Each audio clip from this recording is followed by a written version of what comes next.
What's going on? How you doing?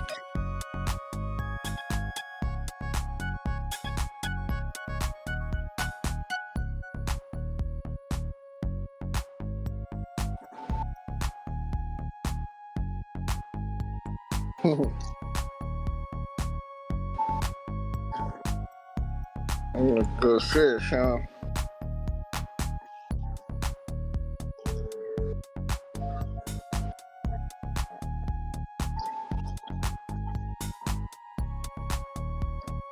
So that's what it's gonna be, yeah.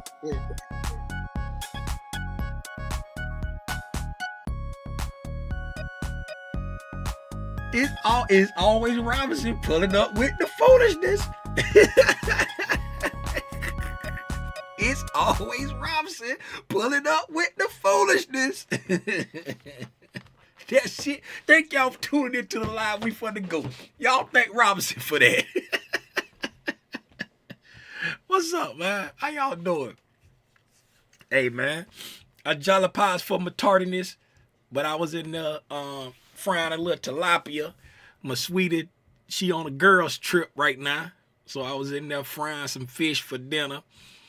And I was like, man, I ain't gonna be done for another 10, 15 minutes. Let me tell them what the lick read. I appreciate y'all for being patient. I appreciate y'all for being patient. But let me say what's up to everybody in the chat. What's up? Here to learn and share. What's going on, Chico Dread? What's happening? What's up, Kim? What's going on, Deborah? Hola, Valentine. Hola. What's up, Father of Legends? What's going on, Venus? Maybe, hopefully, he send out something Discord once he ready. I'm long. Oh, yeah, I sent out something in Discord. Hopefully, you seen that, Venus. What's up, Thomas? I appreciate that, Thomas, for letting people know what's up. What's going on, Rhonda Green? What's up, the Black Al Davis? What's up, the thorn in my side? You know who you are, a.k.a. the Eraser Liquor, a.k.a. Short Bush Shorty, a.k.a. Robinson.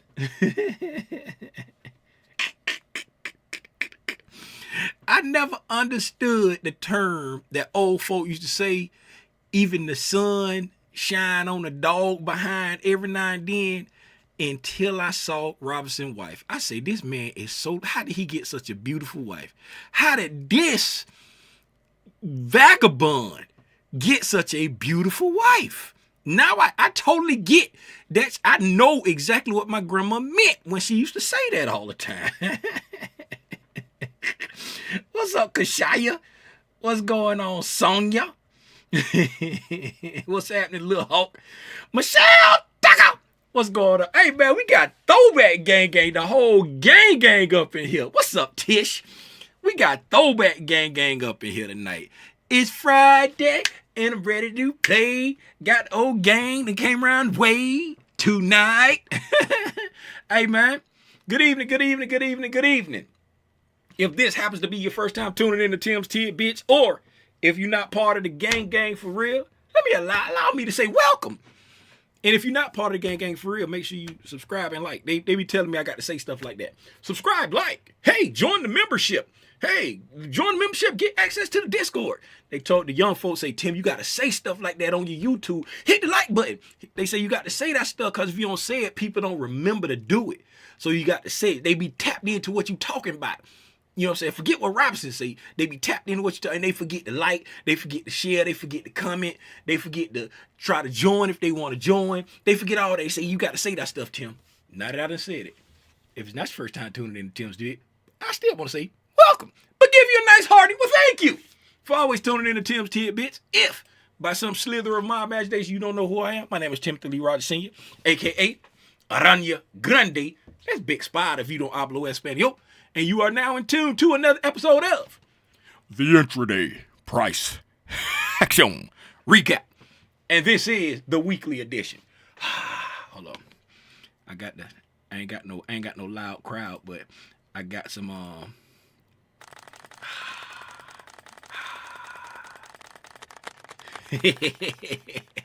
I got some claps.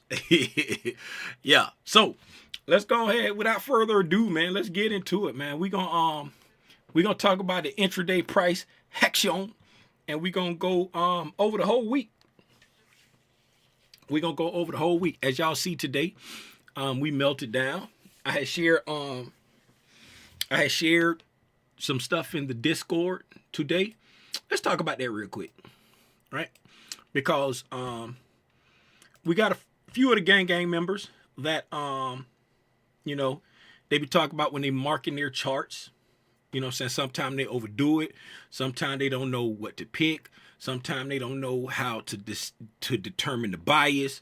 Sometimes, you know. So today I shared a screenshot here.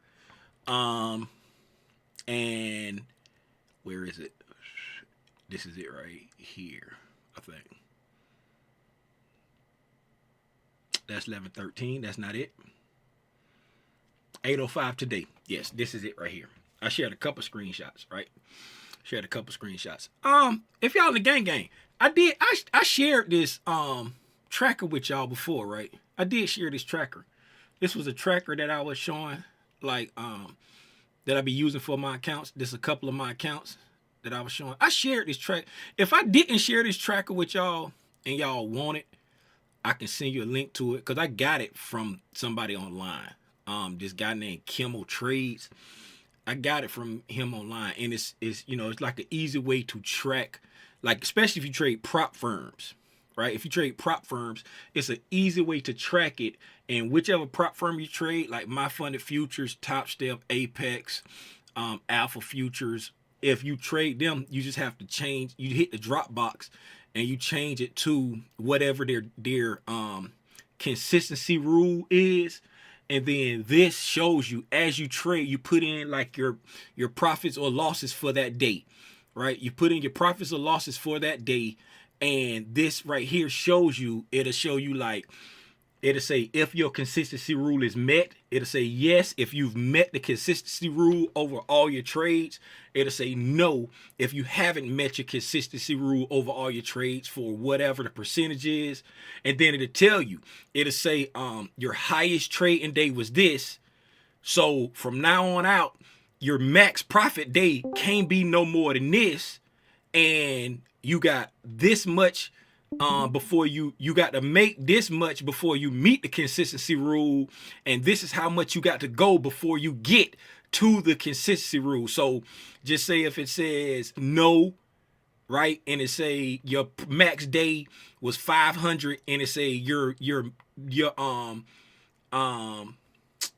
biggest day must be less than 250. So that lets you know, okay, when I trade, I can't make no more than $250 a day, right? Until I make this amount of money right here.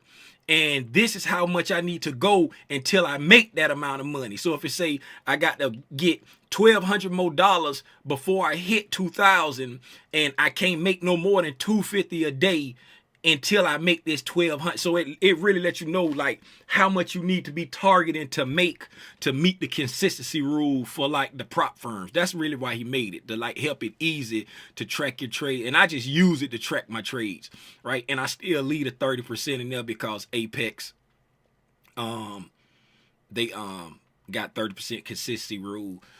When they done changed their rules now, so I got to go back and reread what it is now. Because they changed their rules, right? They changed their rules. So now I got to reread it. But I'll share that. Let me see here. And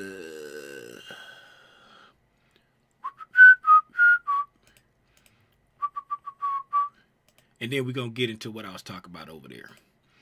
Y'all know I can't walk and chew gum at the same time.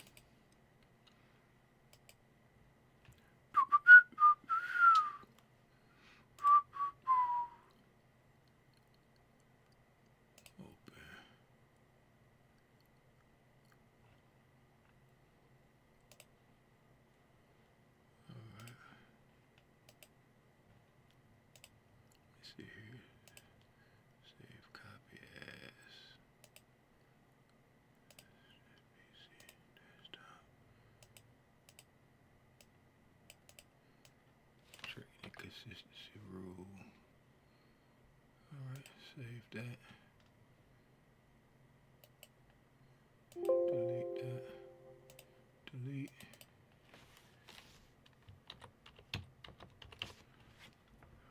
Tracker.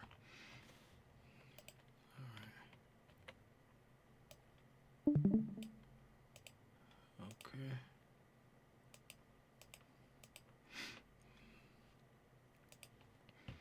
All right, so I'm going to save that. Save. All right, and then let me put this in my Google Drive. Google Drive. Google Drive. And then let me see.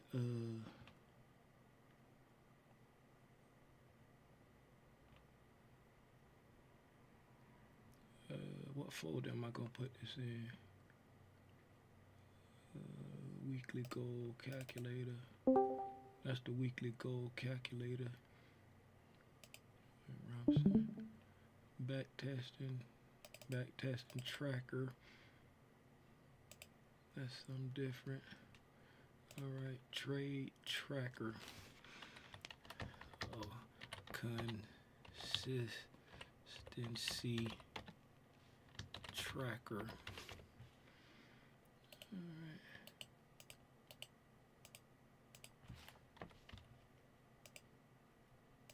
Oh, I spelled that wrong. I spelled that wrong.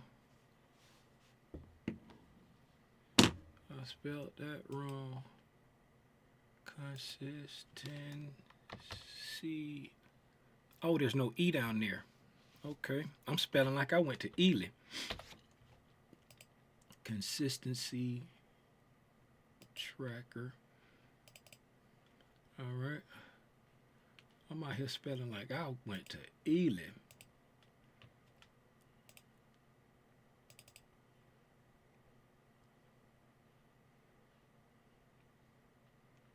All right. All right. I'm going to share this. Share. All right. Anyone with the link. Copy the link. Donezo.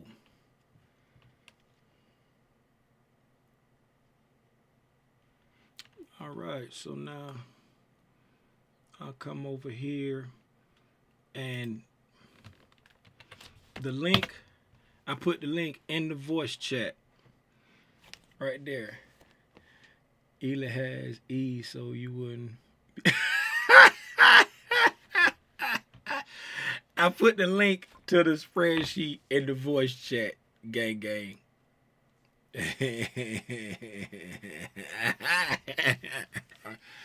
Hey Robinson, tell your beautiful wife I said hello and I'm so sorry she got to deal with you on a daily basis. I am so sorry for that. Tell her I pray for her every day.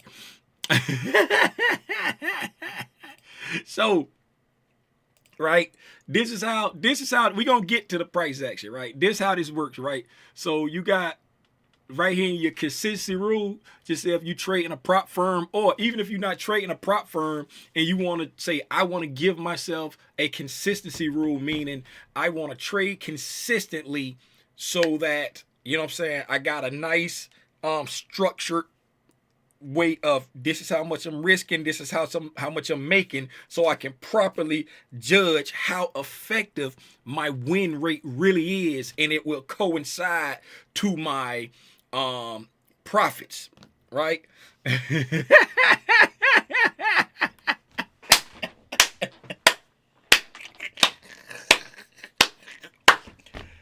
Now y'all see why me and Robinson cool. He the same kind of petty I am. He the same kind of petty I am. You feel me? All right. So, right, and this is what I was talking about in here, right? I'm gonna get to this one in a minute, right? So I said that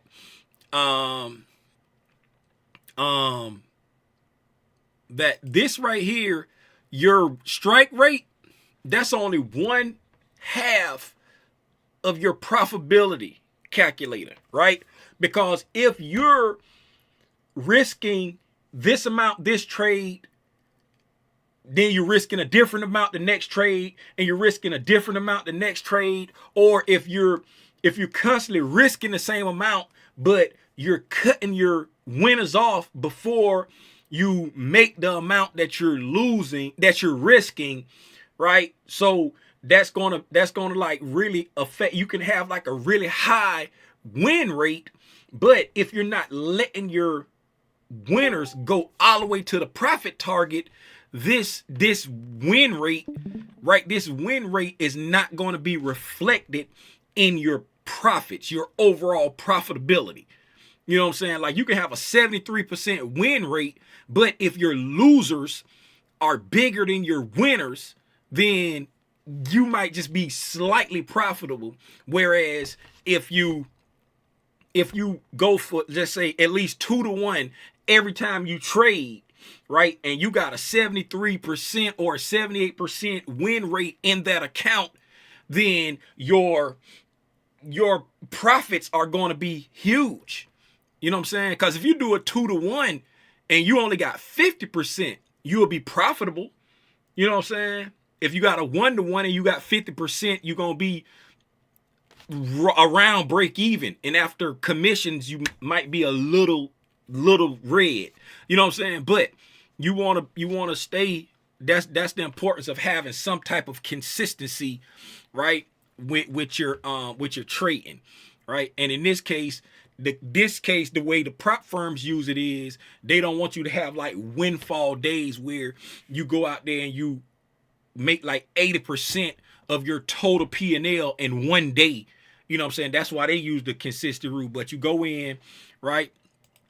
You go into the spreadsheet and you decide what percentage you want, right? Apex is 0.3, right?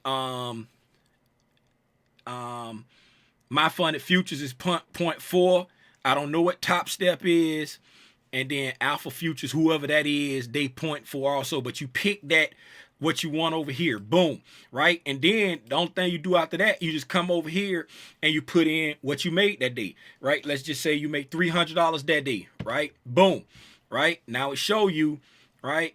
It says your most profits in a day must be less than $90 because you only traded one day, right? And then your highest day was 300. Have you met the consistency rule? No, right? How much does the account balance need to be to meet the rule?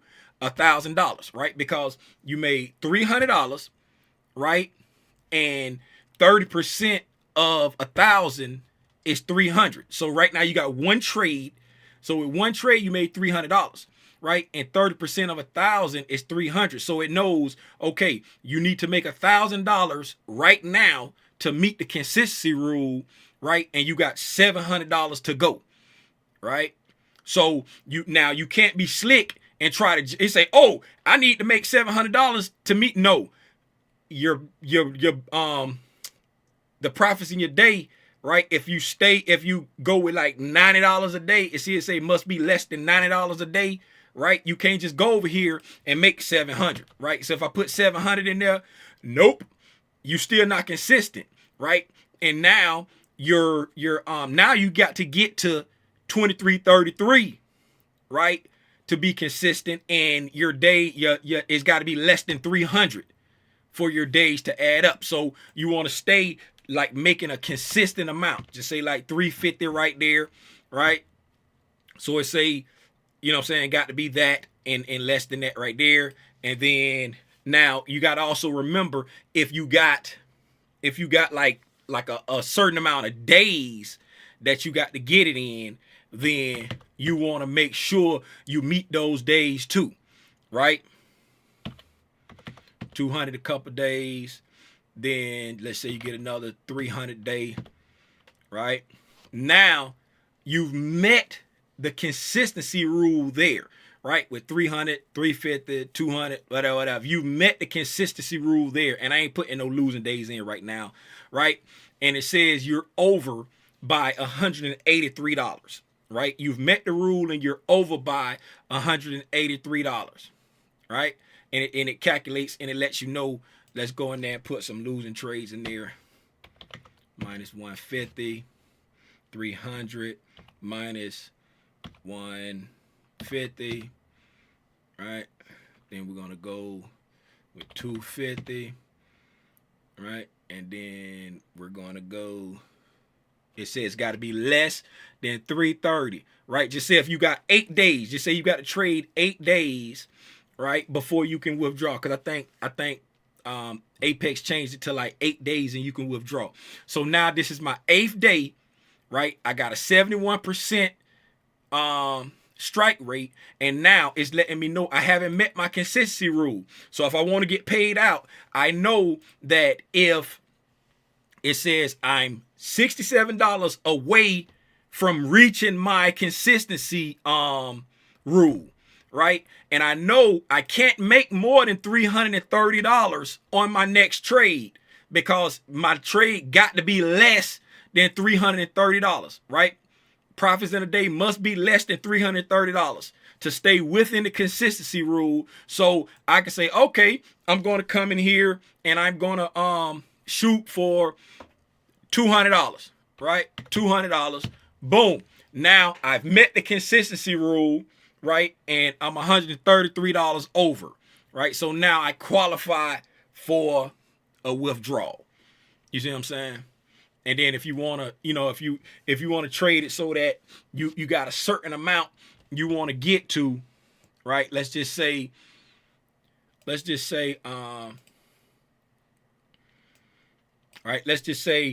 you want to get your account to 2,100 because you want to be able to withdraw 500 and stay at the threshold, because 2,100 minus 500, that puts you at 1,600, and that 1,600 is above the threshold, right?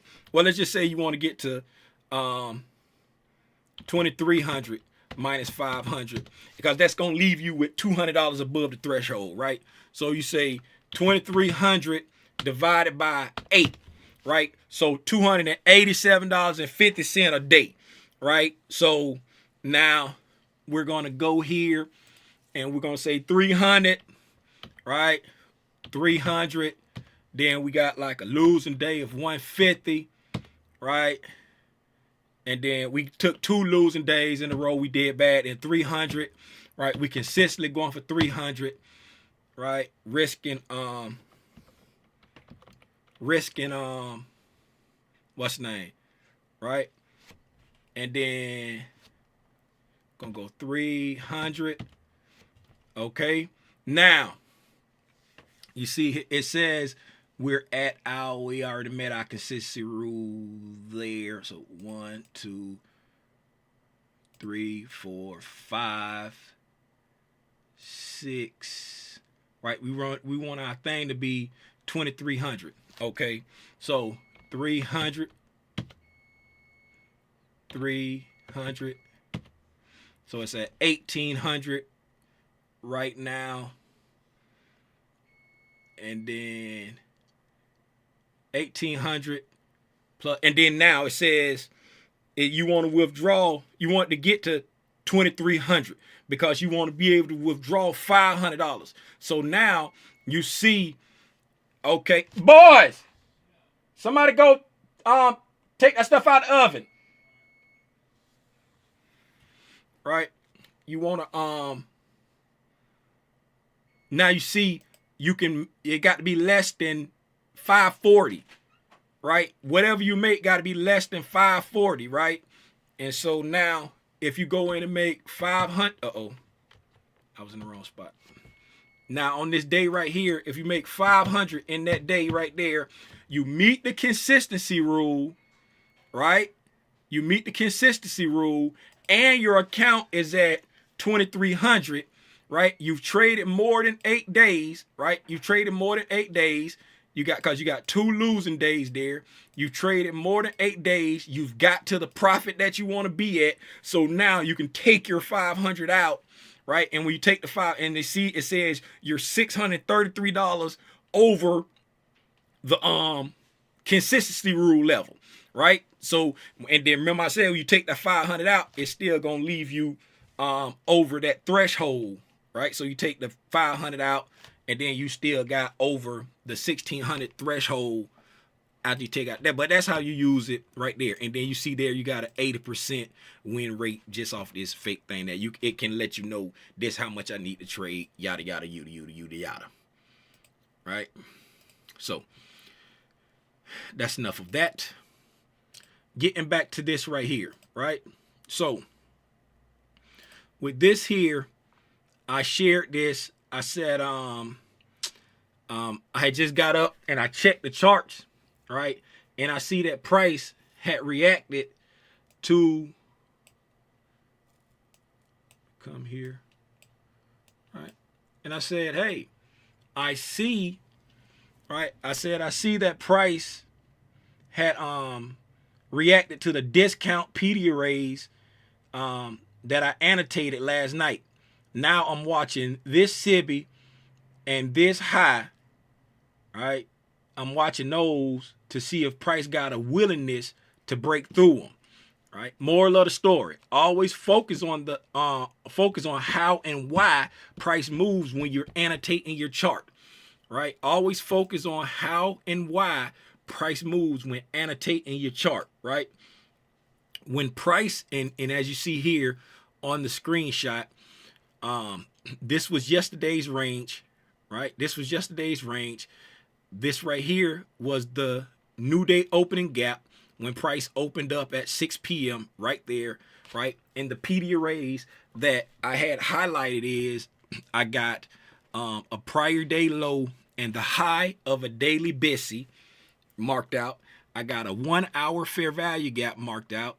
And then I had the low of a 4 hour BISI mapped out, right? And I had all that mapped out because it was just above the prior month's high. So it had come back down to when we had broke all-time high. That was as far down as I mapped out yesterday, right? Because I'm coming to a higher time frame anticipatory reactionary point. So I marked out the PDub raise coming back down to that, right? So when price moved, God dog it, the doggone thing done jumped off again. It ain't hit me in the face that time, but it jumped off again.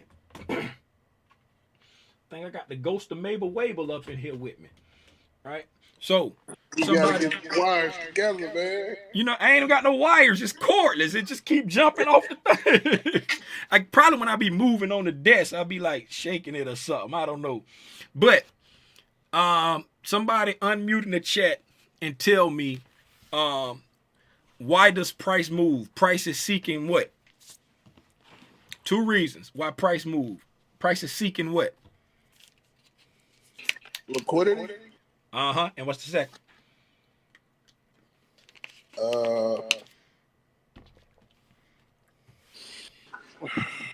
You can say it one of two ways. Somebody help him out. Who in here? A low or a high or a range? That's liquidity. That's liquidity. Somebody that's in the Discord, unmute and say it. I see some people putting it in the chat on YouTube. Somebody unmute and help him out. Block? Not a PD array? It is a PD array, but what specifically about it can be a PD array. That's what I'm saying. But what specifically is it seeking?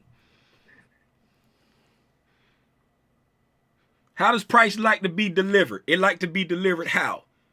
Starts with an E.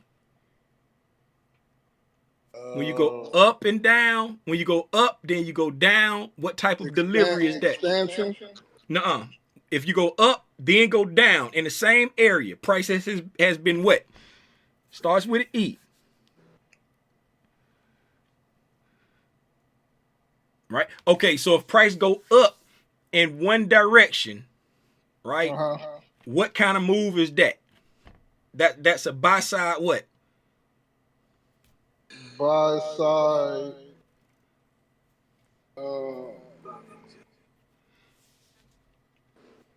Damn, all I'm getting is expansion.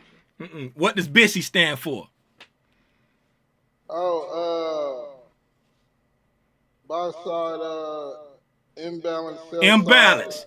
Buy side imbalance. So if something Oh, is baby, my ass can't spell. I thought imbalance was with an I.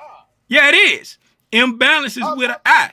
So when I you thought you got were a saying the E. I know that, but we finna get there. So if you Oh, got okay, a okay, okay. if you My got bad. a buy side imbalance, right? Uh-huh. You're inefficient. What? Sell side. So the sell side is inefficiently delivered, right? So when you Yeah. deliver the sell side, now that range has been what? Starts with an E. What was the sell side the first time? The sell side was Buy side, inefficiency. buy side imbalance, sell side inefficiency. Inefficiency. Okay, Yeah. now take the N off. Efficient. Efficient. There you go. Okay.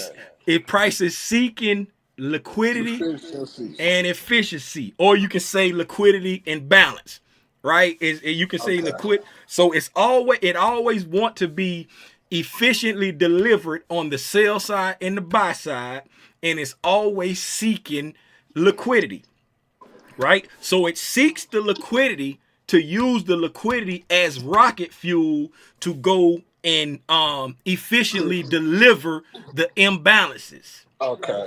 right? I got you. So Yeah. so when you're looking at price and you're marking your PD arrays, right? The first thing you want to do, like looking at this move down right here from the high of yesterday to the low of yesterday, right? You look at this area here and say, okay, we pretty much efficiently delivered this whole range down, right? This whole range down, except for one little spot right there that's lacking in buy side delivery. But other than that, we've pretty much efficiently delivered this whole range down, right? So when we make this low here, we say, okay, how much, since we've efficiently delivered that, how much further can we go, right? If we come below this low, how much further can we go before we get to another inefficiency or some liquidity, right?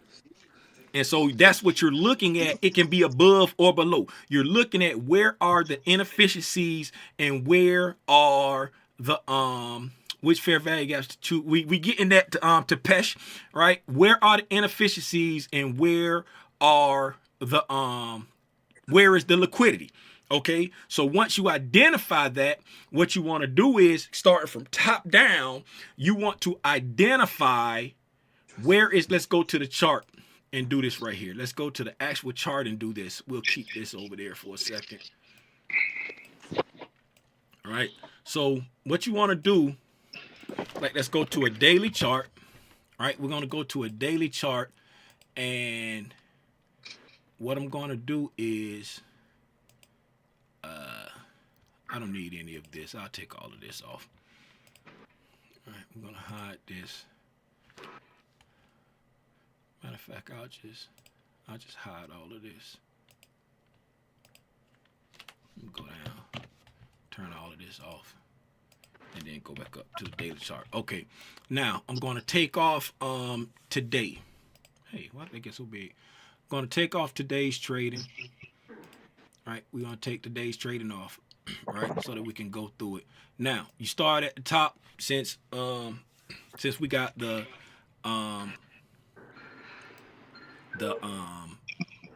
daily chart here. That's where we're going to the top, right?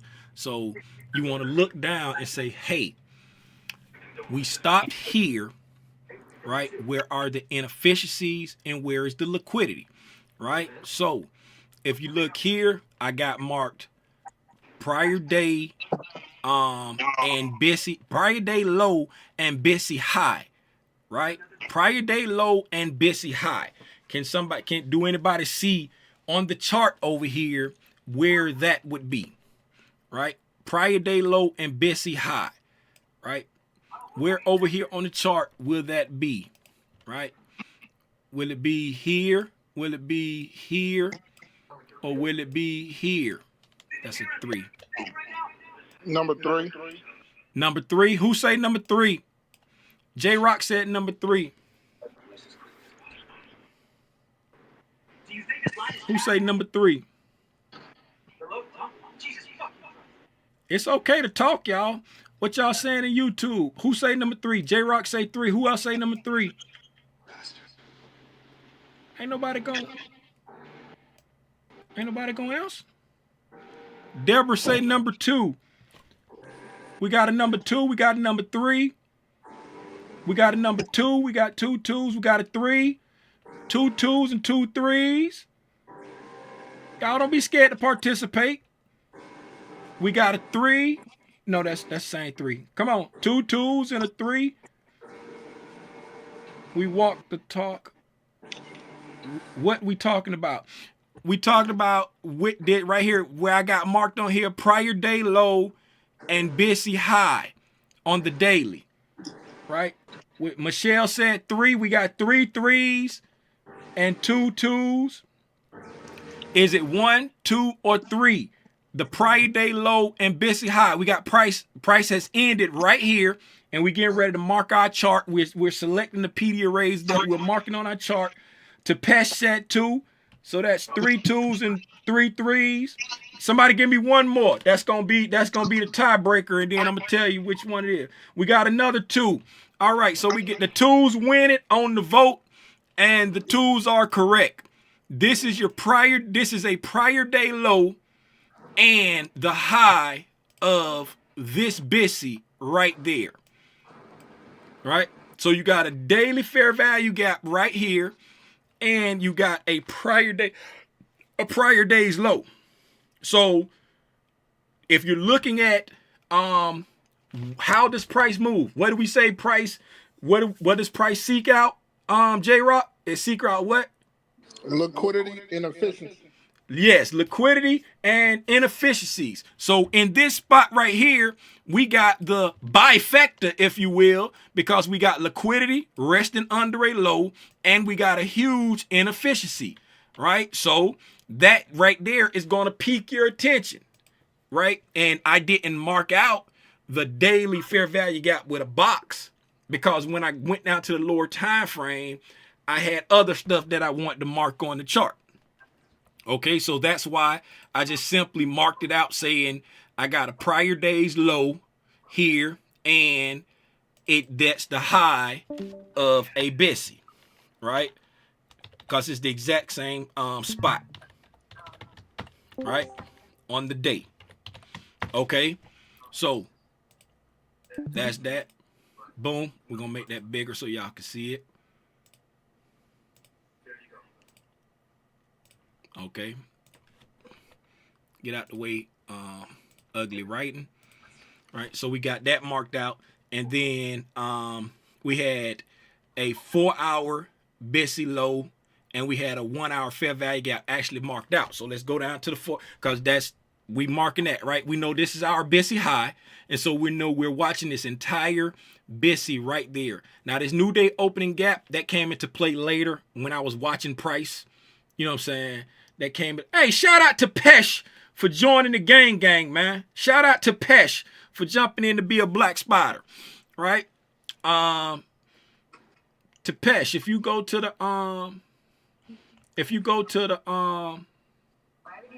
the member section and click on the thing and accept the Discord invite, I can go ahead and put you in your right tier, and you'll be able to pull up in the voice. If you go to the to Pesh, if you go to the member section in YouTube, like click on the member tab, and then you'll see a invite for the what's the name, and then once you come in and accept it, come right down here to where right here where it says read all this right here, and come right there and click on that. It say 85 right now. You click that, let it change to 86, and then once you do that, I'll be able to go in and put you in your right tier, and then you can just pull up in the voice. You can pop in the voice, and you can ask questions or whatever you want to, like that. Okay. Oh,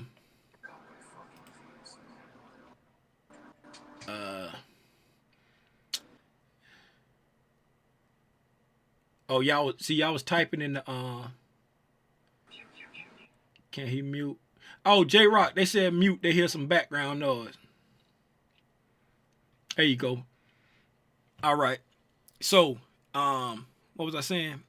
Okay, we got this whole inefficiency that we watching, right? Because it's a discount PD array in the sense of, right, the range that we've established on the daily range, right?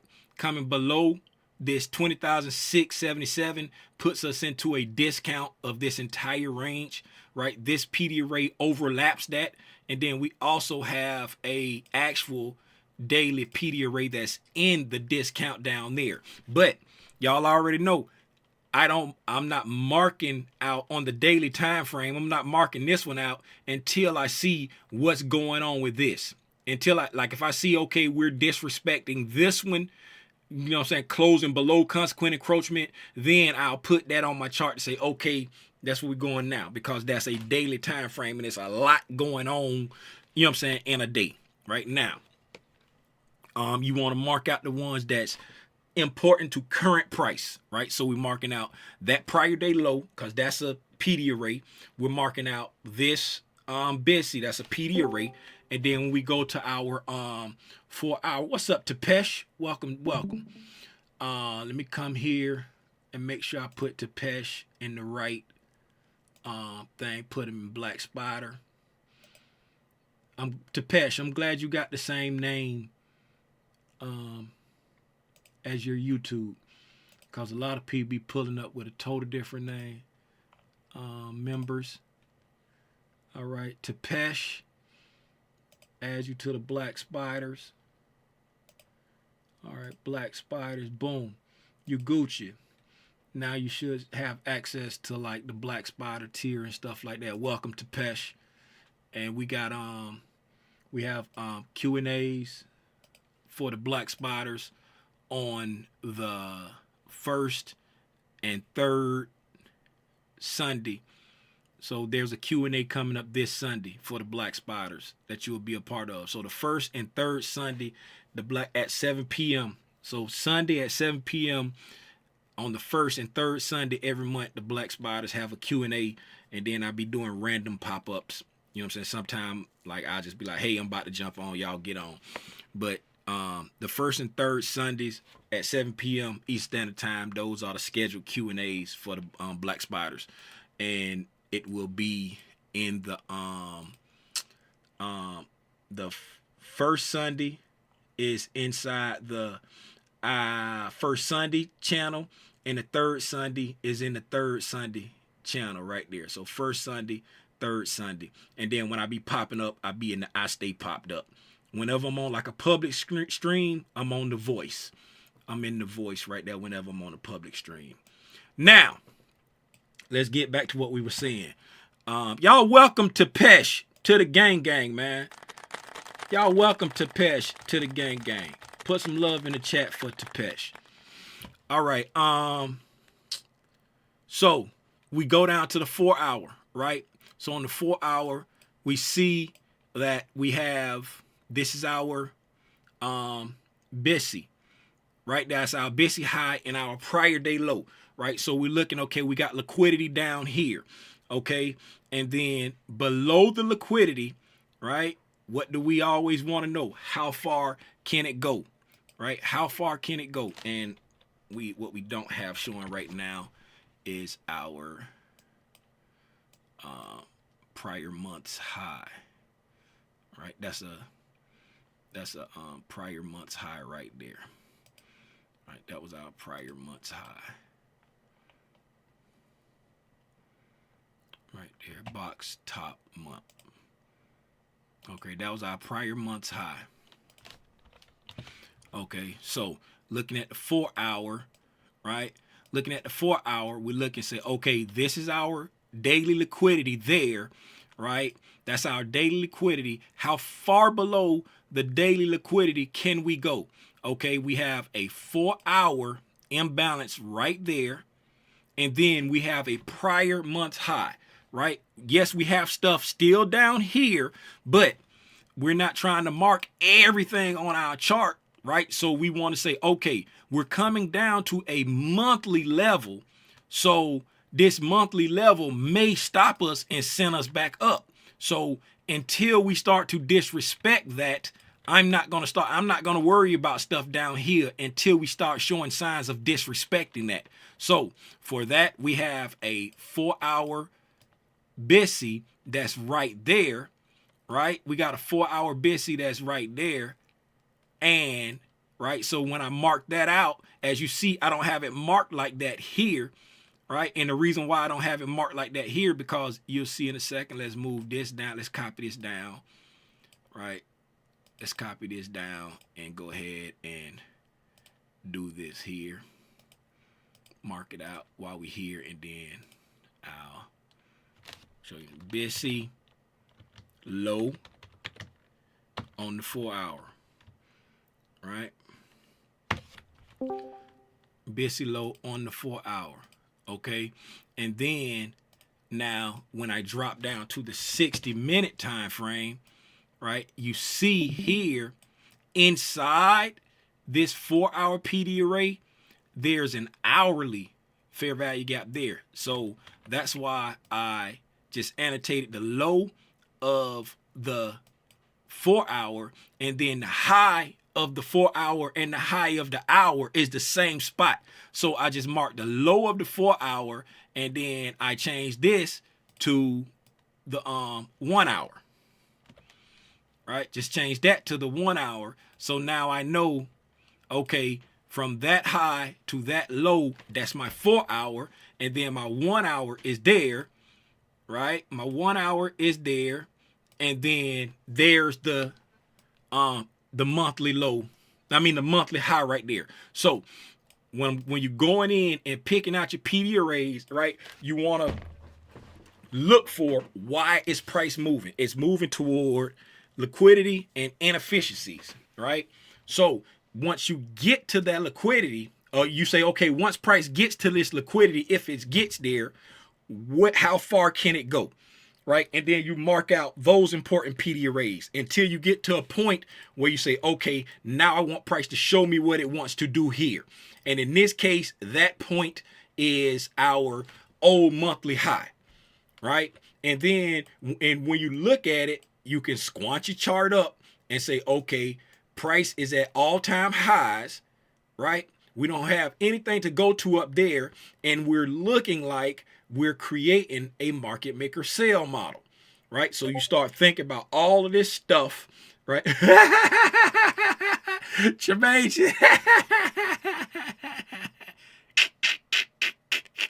Tremaine just seen the picture that I shared in the Discord. Y'all look at this. Tremaine just, hey, hold on.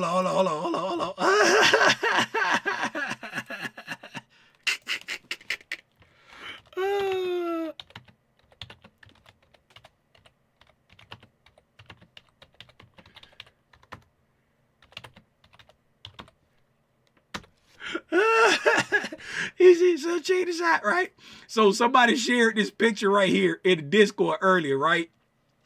They shared this picture in Discord. They had ICT on number 1, and then they had Tremaine at number 2, and they had like an X by number 3, right? So I saved this picture, and then I created this picture right here.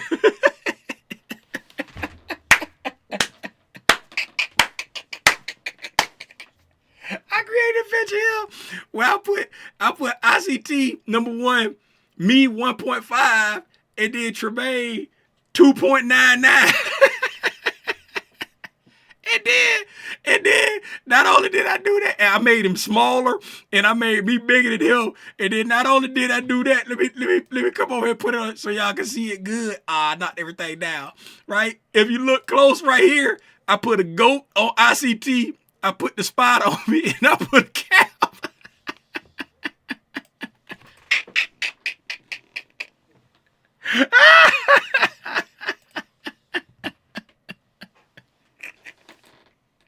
Oh my goodness. Kill me. I put cap on Tremaine. And then, cause he be saying, he called himself the most disciplined trader on YouTube. That's what he called himself. That's where he go. He be like the most disciplined trader on YouTube. That's what he go by. So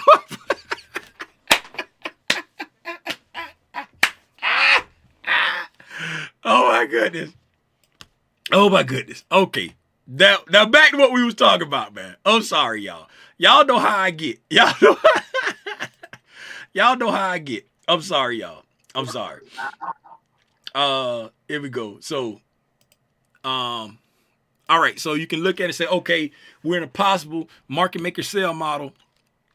So if price starts to displace below here, then we will be looking for short setups, right? But if price respects this and displaces up, then we'll be looking for long setups, right?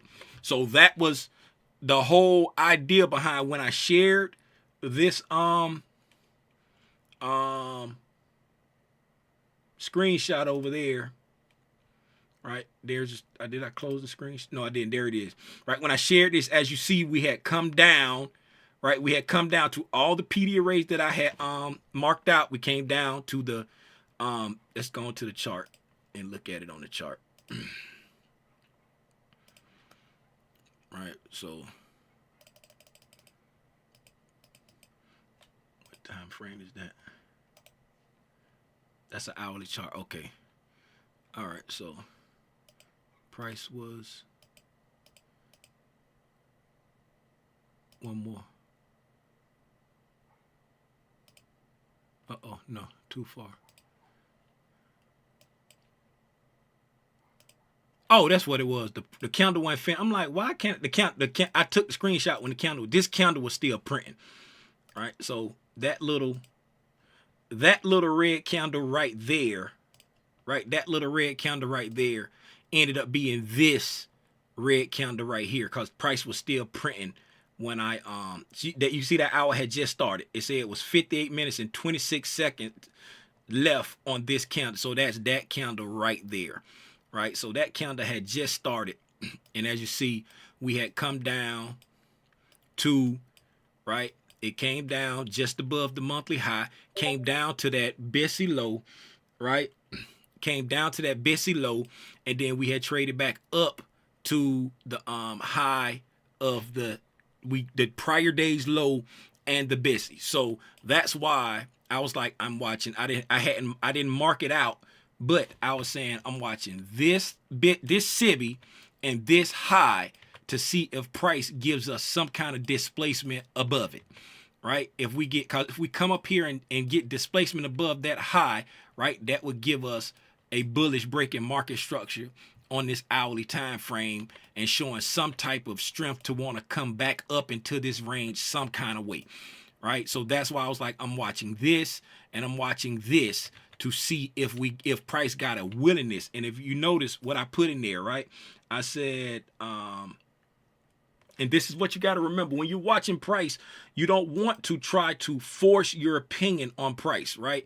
If you see right here, I said I'm watching this SIBI and high to see if price shows a willingness to break through them, right? That's all you can do. You sit back when you get to, and what do you do when you get to an anticipatory reactionary point, right? What do you do? Shout out Tremaine. Shout out Tremaine Trades. Wait a minute. Shout out Tremaine Trades. He's the 2.99 range most disciplined trader on YouTube. Shout out. Hey, if y'all want to be a part of a super dope community, right? And this here ain't no cap. No matter what people on Al Gore's internet put on the trophy of Tremaine Trades, this ain't no cap, right? This ain't no cap, right? So if y'all want to be a part of a dope community, right? Check out Tremaine Trades. Tremaine Trades, he's on YouTube. This used to be my secret little getaway spot until some people like Deborah and FC and you know what I'm saying, a few people found me out, right? Let's go to Tremaine Trades right there. This is his YouTube channel there. Tremaine Trades, that's his YouTube. Y'all can follow him on YouTube. This right here. Okay, so this first link that I'm sharing, right? That first link right there, that's his YouTube. Did I do that right? Did I do that right? I felt like I hit too many buttons. I did. I hit too many. I hit a button last time. Right? That's his YouTube page right there. And then this right here is a link. This right here is a link to, uh-oh. It won't let me do that. Hold on. It won't let me do that. Hold on. It's too, that it copied it too much. Okay, let me go to the link. All right, so this right here is a link to his WAP. This is a link to his WAP page, right? He got different things that he offer, right? He got different things that he offer for the what's name. He got general access to the Discord. That's cool and all, but the full access, that's a little bit better. He used to have lifetime. You know what I'm saying? I got in on the lifetime. He ain't got lifetime no more. Lifetime was a super duper deal, right? He ain't got that no more. But the full access is a whole lot better if you want it, like a real cool community. If you want, you know what I'm saying, somewhere to learn. You want somewhere to be around like-minded people, right? It ain't a whole bunch of foolishness in there. And also he doing like mentorships. He doing, I think group 1 and 2 are sold out. I know group 1 sold out. I think group 2 sold out. And then he doing 6 mentorships. It's like, I think 8 weeks. I think it's 8 weeks.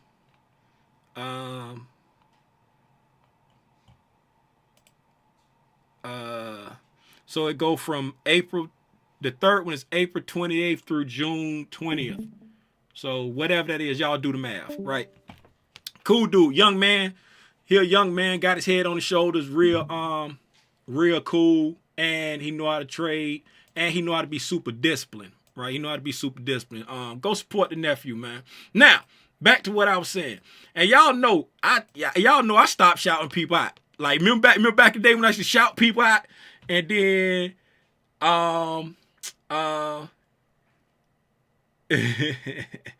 Yeah, I remember. yeah, I had to stop. I had to stop shouting people out. All right, Tremaine, you say you got technical difficulties. Go ahead and hang out with your sweetie, man. Go ahead and hang out with your sweetie. I appreciate you for pulling up. Hey, let's get back to it, man. Y'all know I get sidetracked quick, man. I be getting so sidetracked. So now, what do we do when we get to an anticipatory reactionary point, right? What do? We wait for what? Talk to me. What do we wait for? How far it's gonna trade through? We wait for we want price to do what? We want price to do what? Trade through it and see what it's gonna do. See what it's gonna do. That's it. We want price to show us what it's going. When we get to an anticipatory reactionary point, we want price to show us what it's gonna do. Right? We don't care if it trade through it. We don't care if it bounce off it. We don't care. We just want price to show us what it's gonna do. Right? So that's why I was like, I'm watching this and I'm watching this high to see if price shows a willingness to go through it. Why am I saying I want to see if it show a willingness to go through it? Because we've reached a higher time frame anticipatory reactionary point, and it has the possibility of sending price higher because it's a monthly high. You see what I'm saying? So it has a possibility to send price higher. Just because it's a monthly high don't mean that it will. That's why I said I'm watching this and I'm watching this to see if price shows a willingness to break through them. Because if price shows a willingness to break through them after taking out this liquidity, after hitting a monthly PD array, and then it gives us a break in structure, then that's showing a willingness to go bullish, right? Up into some point. Right? And since we don't have we don't really have any PD arrays to the upside, the only thing that will be up here would be highs. So there's no imbalances up here. It's just liquidity up there, right? So to the upside, the only thing the market has is liquidity. To the downside, we have imbalances. Remember we talked about there was daily imbalances down here, right? This was the top of the daily imbalance, and then the bottom of the daily imbalance was like way down here somewhere. So we got inefficiency down. We got like inefficient price down here, right? And we got liquidity down here. So we got inefficiencies and liquidity below price. And then above price, we only have liquidity, right? So once you and then you're looking saying, hey, this look like a possible market maker sell model. So now when price doesn't show a willingness to break higher, right, and it shows a willingness to continue lower, now you can decide, you can make a informed, educated decision to say, okay, I want to participate in this move, right? I want to participate in this move. And this morning, right, price wasn't giving me anything that I wanted to try to participate in, but but in the afternoon, once price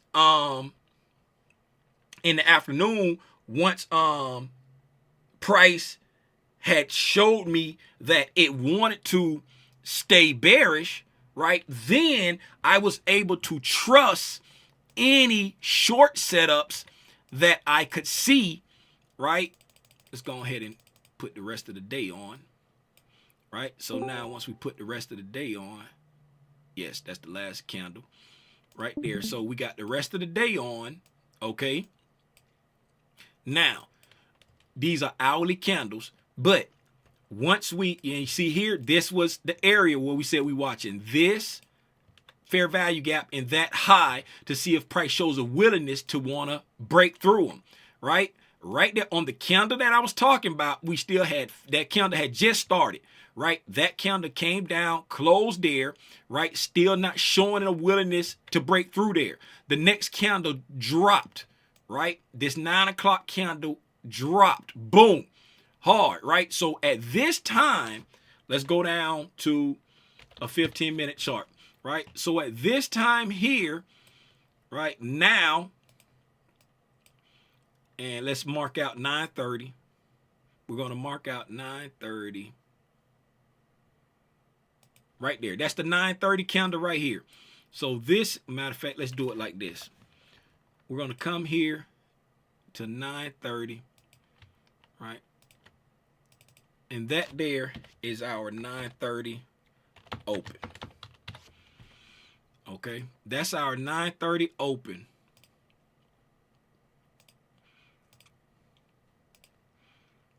Okay, so now here we go. Remember, these was our PD arrays, right? These was our PD arrays. So we're inside that day. Remember, this was the area we was watching. That was the high that we was trying to see. Cause remember, that's the prior day low. That was the high. And the imbalance was right up in here. We want to see if price want to break above that, right? So we dropped down. This is when the hourly candle started. We dropped down, right? Closed right around there, right? Then the next hour, right? We dropped down, right? And then right here in the 9:30 when the New York opened, right? We dropped down there and then we pushed back up. And then this is the 9:30 open. And then we drop down. Then we get all the way over here to 10 o'clock. Right? So 10 o'clock, this is when I really start looking for trades after 10. Right? This is when I really start looking for trades after 10. Because I don't like to trade that that opening range volatility. That first 30 minutes, I don't like trading in there. That's just my personal preference, right? So this is when I really start looking for trades after 10. So right here at 10 o'clock when we start and we drop down there, right? And then we get to the end. Let's go to 5-minute chart so we can see the end of the macro, right? Let's put our macro times on there, right? So we'll go from 9:50 to 10:10, 10:50 to 11:10, right? 11:50 to 12:10, then 12:50 to 13. Let's just go to the opening range at 14. We're just gonna go to the opening range for the afternoon.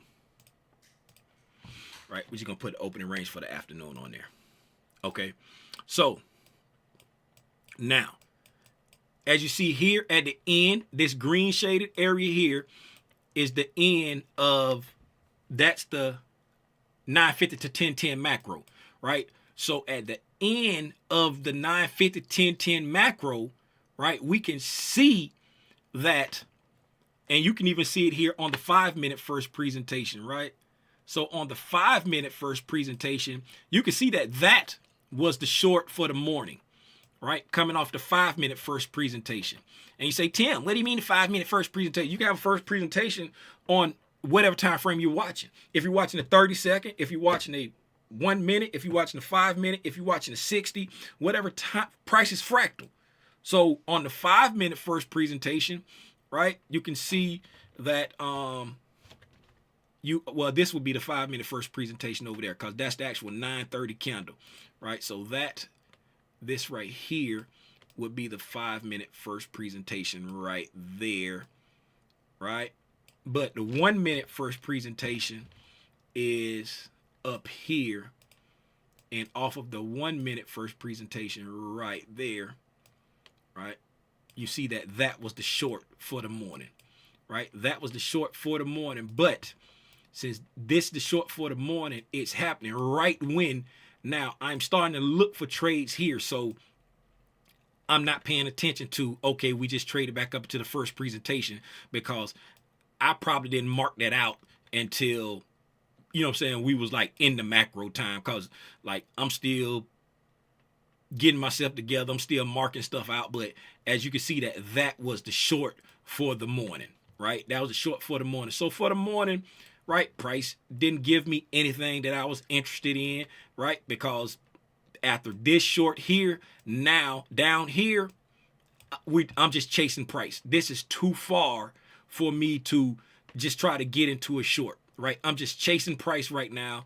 You know what I'm saying? So be it. Yeah, you still haven't reached any type of sell side that has been annotated, but it's just not giving me any setups that I want to partake in. And then, so, you know, around this time here, I ain't even watching it no more, because this is after 11.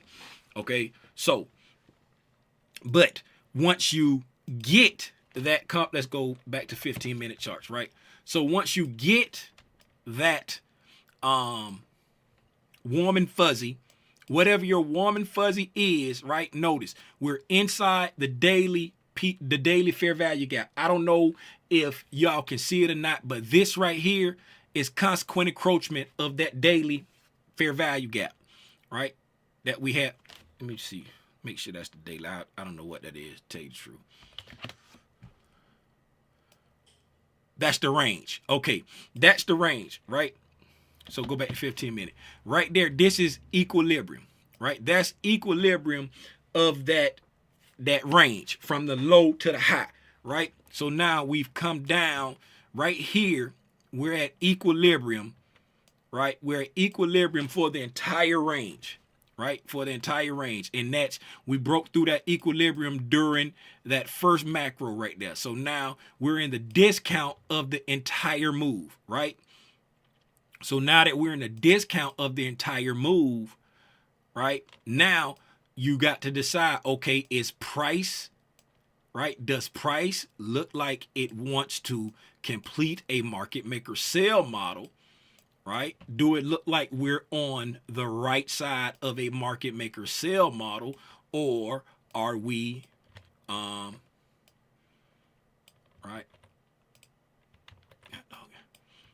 Come on, thing. Right? Are we on the right side of a market maker sell model? Right? And that's what it appears to be. Right? So since now you say, okay, we're on the right side of a market maker sell model, right? We've traded down below 50%. Okay, we've gotten below 50% now, right? So now you start to look for, right? You start to look for targets that can be used for targets if price refuses to get back above certain areas, right? And what areas are those that you're looking for? You're looking to the right, the left side of the market maker sell model, and you're looking for those areas of accumulation, right? Right, you're looking for those areas of accumulation. Like you got a big area of accumulation. It's kind of like a double up, right? But you can just look at that as one big area because it's so close. You got one there, right? You got one here, right? And then you got the initial consolidation right there, right? So now you see you got like a big initial consolidation, an accumulation there, accumulation there, accumulation there, right? We get up here into an ugly smart money reversal, right? Get into an ugly smart money reversal. And then once we get down below that first area, I mean that last area of accumulation, right? That's this right here is the confirmation that I like to see to let me know that yes, I'm on the right side of a market maker sell model. Okay, so now that I got the confirmation that I'm on the right side of the market maker sell model, right? I've traded down below equilibrium of the dealing range. Now I need price to give me something to let me know that yes, we're in the discount of the dealing range, but I'm not interested in going back up to a premium up here in order to continue short, right? And that's when you look over here to this side and you look for the areas, in this case, since it's a market maker sell model, you're looking for these areas of accumulation because you want to see price use these as balanced price ranges that it's not going to trade back up through. And you're looking for opportunities to reclaim order blocks on this side over here. Right, you're looking for price to give you an opportunity to reclaim an order block, and you're looking for opportunity to use these areas of balanced price range as resistance in this case, because we're in a market maker sell model. And why am I saying that can act as a balanced price range? Because we offered buy side and sell side delivery and then left that area. Right? Buy side and sell side delivery, left it. Buy side and sell side delivery, left it. Right? Buy side and sell side delivery, left it. Once you offer buy side and sell side delivery and leave that area, now that's a balanced price range. When we come to a balanced price range, right? Price is either going to use it for support or resistance, or it's going to cut through it like butter, right? And if we look here, when we came down through that area, right? We just kind of pushed through it. It wasn't a low resistance liquidity run. We had high resistance there, but we pushed through it, right? We came down to the next little area right here, right? We had a little bit of high resistance there, and then we melted down and cut through all of this right here like butter, right? This entire, I'll say you can lump this together. It's like one big area. We cut through that whole thing like butter. All straight down through it. Right? Straight down through it. So looking at how price cut through that like butter. Remember I said, you want to look for a signature that's going to let you know that, hey, I can still trust this bearish price action and I can start to look for shorts, right? I can start, and for anybody that's like, this guy is always hindsighting. I did share I don't have my Ninja Trader opens, but this is gonna have to do for the haters, right? I said, what's better than ending the week green? Ending the week green with a green Friday. Yeah, man, right? If I don't catch you, yeah. But that's it right there. That's what I shared. That's what, and that was from my trading today, right? I traded in a few accounts today. That was from me trading in the afternoon session, right? I traded in a few accounts today, and that was from me trading in the afternoon session right there, right? And that's what, 4 accounts. I traded in 4 accounts, right? And that was me trading in the afternoon session over here. Why? Because since we cut through this like butter, this whole area of accumulation right there, we cut through it like butter, right? And looking at this area right here of accumulation, there's 2 areas, right, where you can look at possible sell side liquidity, right? There's 2 areas where you can look at some possible sell side liquidity, here and here, okay? Why? Price seeks out balance and liquidity. It seeks out inefficiencies and liquidity, right? So looking over here as price, get out of here, scribble scrabble. Right, looking over here when we said we came down, right? We came down and then price reached that sell side at 25.80, right? At 25.80, it reached that sell side right here, around this time there, right? And then we drop down here, right? We drop down there to that, and then this right here is a new day opening gap. Right, that's a new day opening gap. So, looking at this area here, right?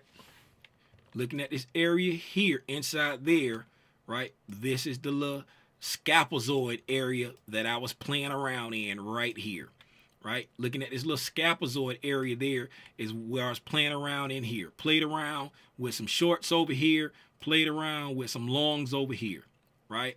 With some longs over there. Why? Because and what made me decide upon that? Because if we come here at, this is our opening range right there. I already got it marked out. That's our opening range there for the afternoon. Right there. That's our opening range here for the afternoon. Right? So if you see here, all right, let's go down. Gonna go down here, right? This is our opening range for the afternoon here, right? So we coming into the afternoon, okay? And if you see here, over there, we had come down to that low right there, barely poked that low, and then we push back up into this imbalance right there, right? What do we say? We've already got our proof over there that we can trust anything, right? What you say? Hey, Tim, is the Trader Consistent Rule Calculator only available for members? Nah, M. Rich, you want it? That ain't mine. I got that from somebody on the internet. I just put it in the Discord because it was easy, but let me, where did I put it? Hey, where did I put that? Did I put it in the main chat? Where did I put that at? You put it in the main chat, I think. No, it ain't in the main chat. Did I put it in the voice? I didn't put it in the voice. It was either main or the one right underneath it. Man, where did I put it? Oh, I put it in the screenshots. Oh, I put it in the wrong one. I'm tripping. Let me put that in the right spot. I put it in the screenshots. All right, let me take this out of here. Let me delete that. Then I'm gonna go to main chat. All right, and then let me come over here. All right, this right here. That's the link for the That's the link to go in there and download that spreadsheet. Okay, so what do we say? Once we get our confirmation that we can trust that price still wants to go down, right? We can trust that price still wants to go down, then we can trust it to a certain point, right?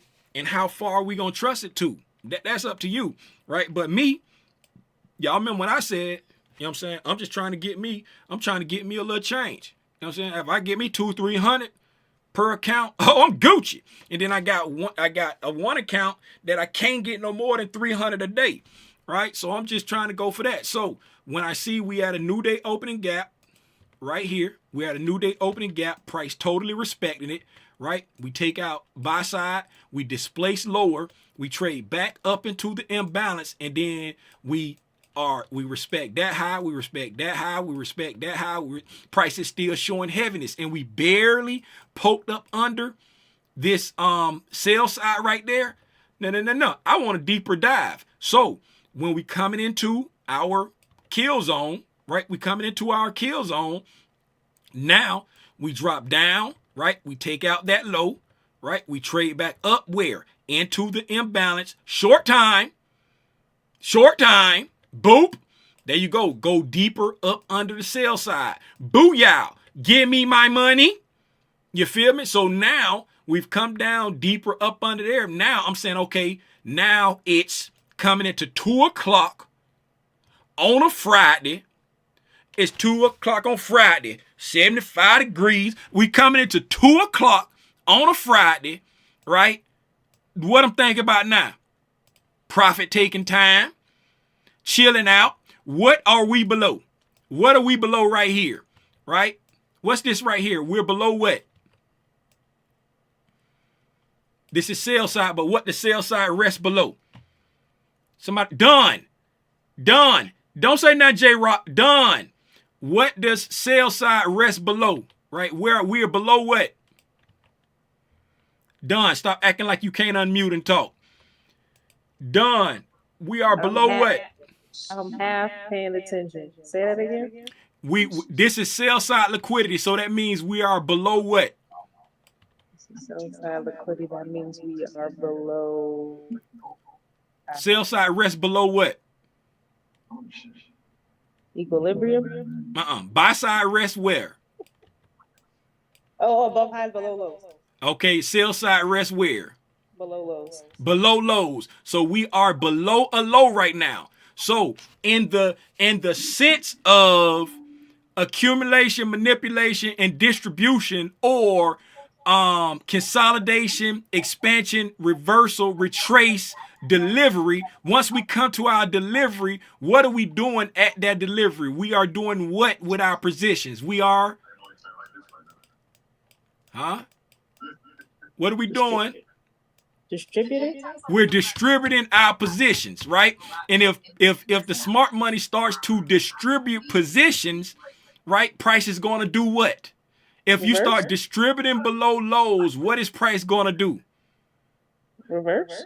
It's going to retrace. It can reverse, but it's going to start to retrace, right?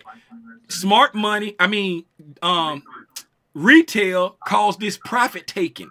We're coming into the end of the day, right? We've been dropping all day long. So now the sellers are going to start taking profit. They're going to start profit taking.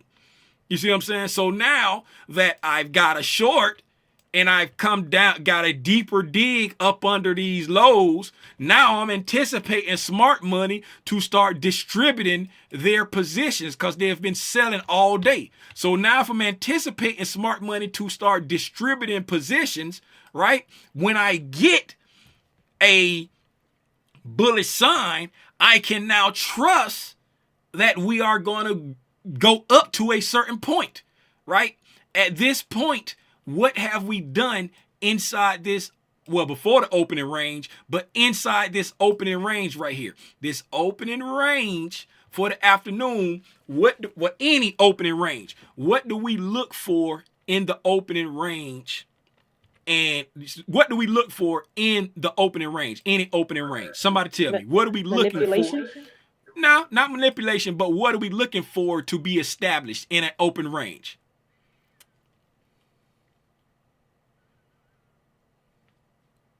What are we looking for? Right? Y'all know? Buy side, sell side? Buy side and sell side. We're looking for buy side and sell side. So we're looking for a possible range, right? We're looking for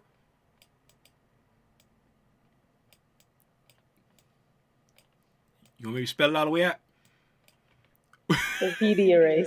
We're looking for PD arrays that's formed in there. We're looking for all this stuff to support. And once we see it forming, right, now we see the stuff forming. Now what we want to do, we want to think about what's going on and say, how can this stuff be used to support the narrative? Right? How can it be used to support the narrative? So coming into the open range, right? This one is just outside the opening range. So we're going to use this one, right? Because this is just just outside, but this is close enough for government work. It ain't got to be perfect in my world. Like the times is like got gray, but so this is just inside. This is inside. This is just outside. So we got a high that was established, right? This is a high that's inside the opening range, and we got a low right here that's established because once we made this low, right, we've got a deeper push below. We've got a deeper put. God dog it. Come on. We've got a deeper push below the sell side. We're coming into the afternoon on a Friday. We were below a low. So now we're looking for some type of distribution, right? So when the market distributes positions, not distribute in the sense of going down, right? When the market distributes from accumulation, manipulation, and distribution, right? You want to see the market give you some type of move off of it. It's letting you know smart money is offloading positions now because the market is reacting to it, right?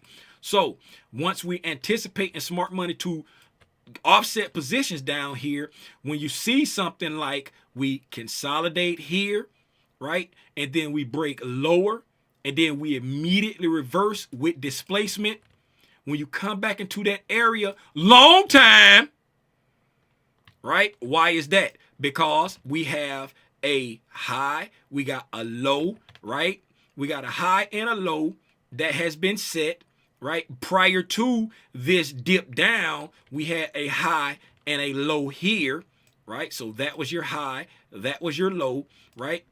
We consolidated, engineered liquidity, we attacked the sell side, and then immediately displaced up. Right? Immediately displaced up. Once you immediately displaced up, right? We came here, right? And then coming into, what is this here? That's the opening range. We're going to leave the opening range there. And we're going to come here. And we're going to put on a 1450 to 1410. And then we'll just put on 1450 to 1510. We'll put that on there. That's good enough. And then we'll put on 1515 to 1545. Then we'll put on 1545 to 1600. And we'll come back here and put on 1545. All right, those are the afternoon macros. Okay, so once we come over here, we come here, right? And we look at this time right here, and we see right there hold on, where's my, wait a minute, so I'm not showing 1350, 1410.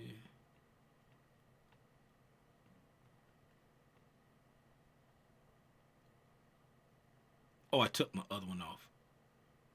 I took my opening range off.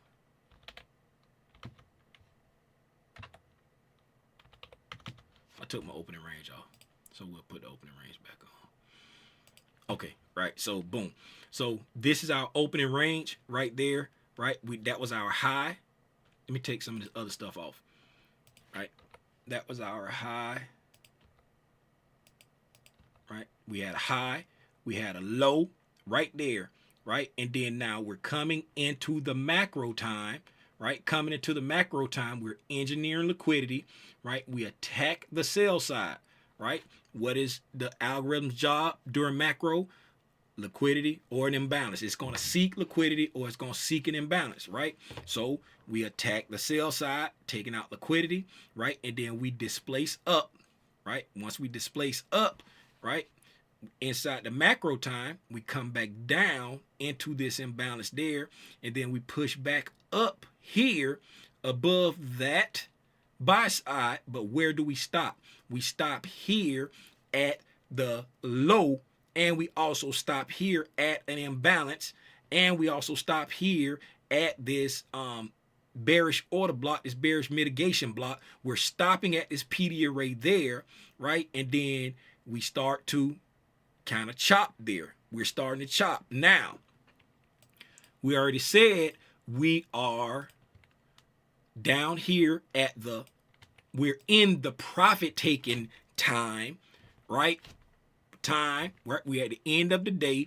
We've come down below a low, and now price is showing us that it's starting to distribute its short positions, right? Because we came here and got a breaking market structure there on the 1 minute, because this high right here came down and took out that low, and we displaced the weight, right? So we got a breaking market structure there, right? We got a breaking market structure here. So with that breaking market structure, that is telling us that low should be safe, right? So once we come here out of this macro time, right, we've come down, we've taken out that liquidity, right, and we've pushed back up into that imbalance right there. Now when price starts to retrace back, right, when price starts to retrace back, now, right, what do we have there, right? What do we have there off of that right there, right? That's our high, that's our low. We got us, right, a consolidation, expansion, reversal, retracement, and a delivery right there. Remember when I said when we come back down to this imbalance, it's long time. Why is that? Because we got consolidation, expansion, reversal, right? And then if you look here, this right here, this fair value gap right there, right? That fair value gap had not been touched until we started this retracement right there, right? It wasn't the prettiest, right? It wasn't the prettiest, high resistance, large overlapping candles, right? Overlapping candles. But then we came to it, right? Respecting consequent encroachment. Got a little small closure below, but respecting consequent encroachment, right? And then it's off to the races, right? Off to the races, right there during this. Let's come over here. No, it's before that. It's before the macro, but it is right here at that halfway point, right? Remember what I told y'all? I like to watch on them hourly candles, right? How price reacts at that halfway point, right? How price reacts at that halfway point. And this was a beautiful example of it, because we come over here to our 2 o'clock candle right there, right? This was a beautiful example of it right here. This was the 2 p.m. open, right? That was the 2 p.m. open. And if we look at that, right? So we're going to study this 2 p.m. candle right there, right here. Price opened right here, right? And oh my God. Oh my God. This is on an hourly basis. I really didn't even pay this attention until right now, right? I didn't pay this attention until right now. But what I was paying attention to when I took my long setup was I had a bullish fair value gap, right, in the discount of this move, and it was below the 2 o'clock open, right? You want to buy at or below the open. That's ideal, buying at or below the open if you're trying to go long. Price is fractal, right? It's not always going to play out, but that's why I say this was a beautiful example, right? So when price opened up here at 2 o'clock, we went up, right? We had a whole lot of yada yada you, right? And then halfway through that hour, right? So the first half of it, right, was manipulation, right? The first half of it was our manipulation, right? We had some accumulation, right? There we was accumulating, right? We was manipulating, right? We was manipulating up here. And then what did price do? I just noticed this. We went in the right direction, right? It wasn't beautiful, but we led people astray, right? Because why? We took out a high and we rejected it, immediately came down below the lows, right? So we went up, we went down, and then we went back up, right? The snatcher of the wigs, right? And here, after, you know what I'm saying? If you, in here, if you notice there, this is a beautiful turtle soup, right? If you trade turtle soup entries, cause why? You're trading off this fair value gap, but you're buying below that low. Beautiful turtle soup there. I'm buying off this fair value gap, but you're buying below that low. Beautiful turtle soup. You're buying below the 2 o'clock open. You're up under there. The 2 o'clock manipulated up, right? Led people in the wrong direction. Take their stops out, right? And then pushed up, traded back down, right there into this little imbalance, back down into the order block. Right there, you got an imbalance. You got an order block there, and then price is off to the races. Right? This counter pullback did give you an opportunity to try to, you know what I'm saying, get in on this immediate rebalance. Right? We got immediate rebalance there. As you see, came down, traded down into that. The next counter got up out of there. Price just kept going and going and going. Right?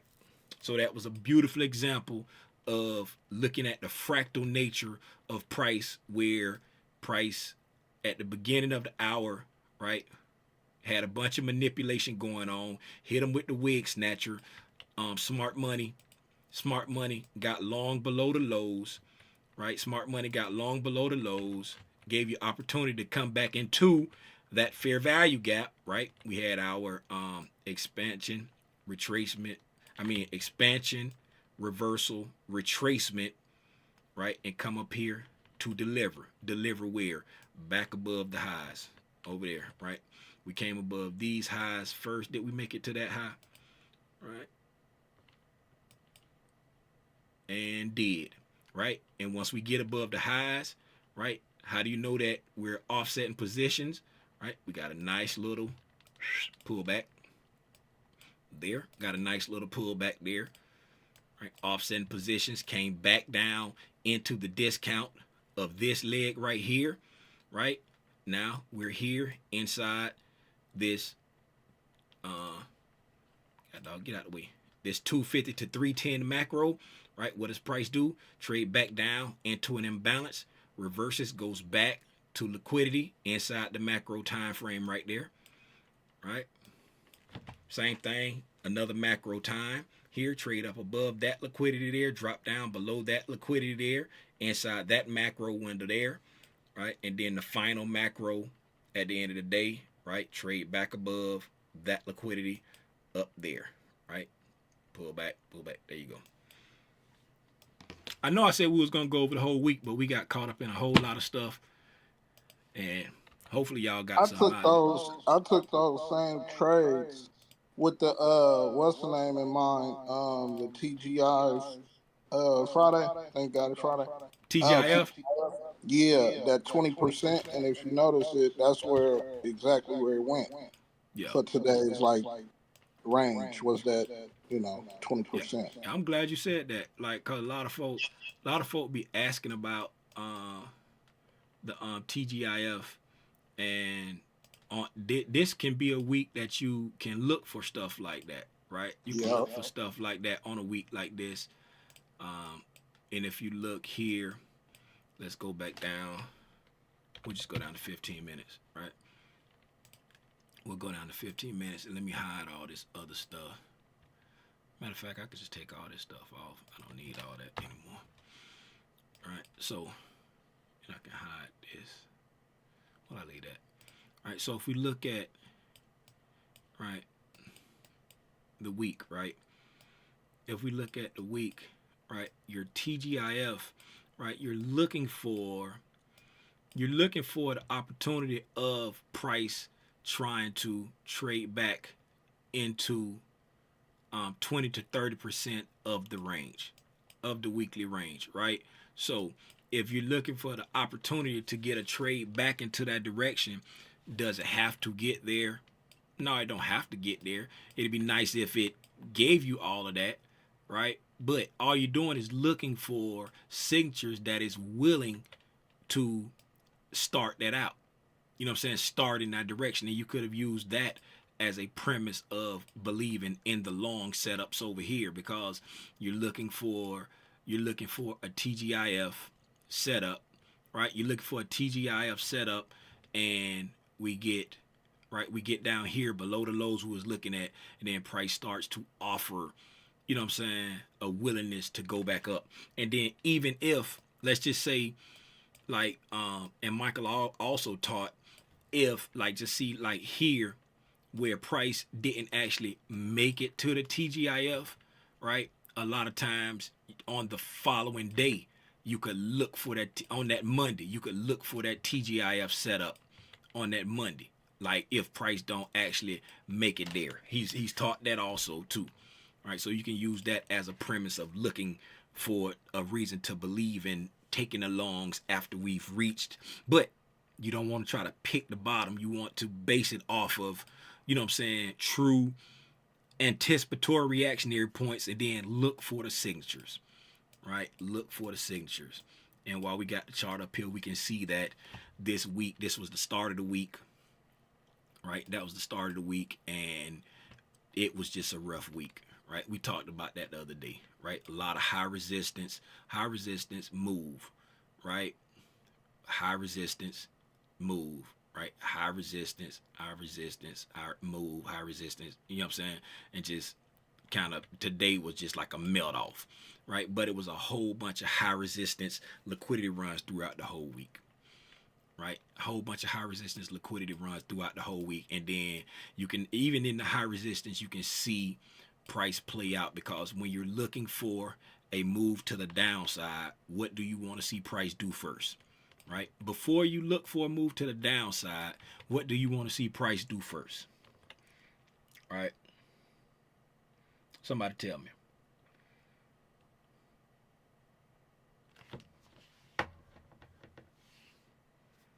Somebody tell me. What's the question? See price run by stops. There you go, M. Rich. See, we want to see price run by stops, right? So looking at this entire week, right? Price is trading, right? And then you see we get this big drop there, right? We get this big drop right there. But if we come, let's put our days on, right? Let's put our days on. We're going to put our days on, and we're going to spread this out right there. That's right. That's our Monday. So we got Monday, Tuesday. Let me turn this one off. Right. We got Monday, Tuesday, Wednesday, Thursday, and Friday. Right. If we look right here on Wednesday, right. If we look right there on Wednesday, right there, right. Let's see what time that is, because you know that time and price is muy importante. Right, put our time label on the bottom. Right, that's at 1:45. Right, that's at 1:45. 1:45 is during the opening range of the New York PM kill zone. Right, so during the New York PM kill zone on Wednesday, right, price takes out the buy side liquidity, right? Takes out the buy side liquidity that had been set, right? Throughout all of this engineering liquidity right here. See all of this back and forth, right? Price is building up buy stops here, building up sell stops here, right? So all this back and forth through Monday, Tuesday, and Wednesday up until the Wednesday PM, price is just engineering liquidity. And then right here going into the New York PM session, right, price trades up and takes out the buy side liquidity, right? So when you're looking for price to go down, you're looking for the sweep of liquidity first. We take out the buy side liquidity there, right? Once we took the buy side liquidity, right, on this 15-minute time frame here, right, on this 15-minute time frame here, we come down, right, and we trade below this little area of, you know what I'm saying, this little shift in sentiment area there. We was going up, we came down, and then we went up, right? We traded below that area there, right? If you notice, we created an inversion fair value gap there, right? Inversion fair value gap there. We traded. Matter of fact, if you look closer, we got a break in market structure right there, right? We got a break in market structure right there. So if that's our break in market structure right there, then that, right? What's that right there? Somebody tell me what this is right here. If this is our break in market structure right here, what is this right here? Somebody tell me what that is.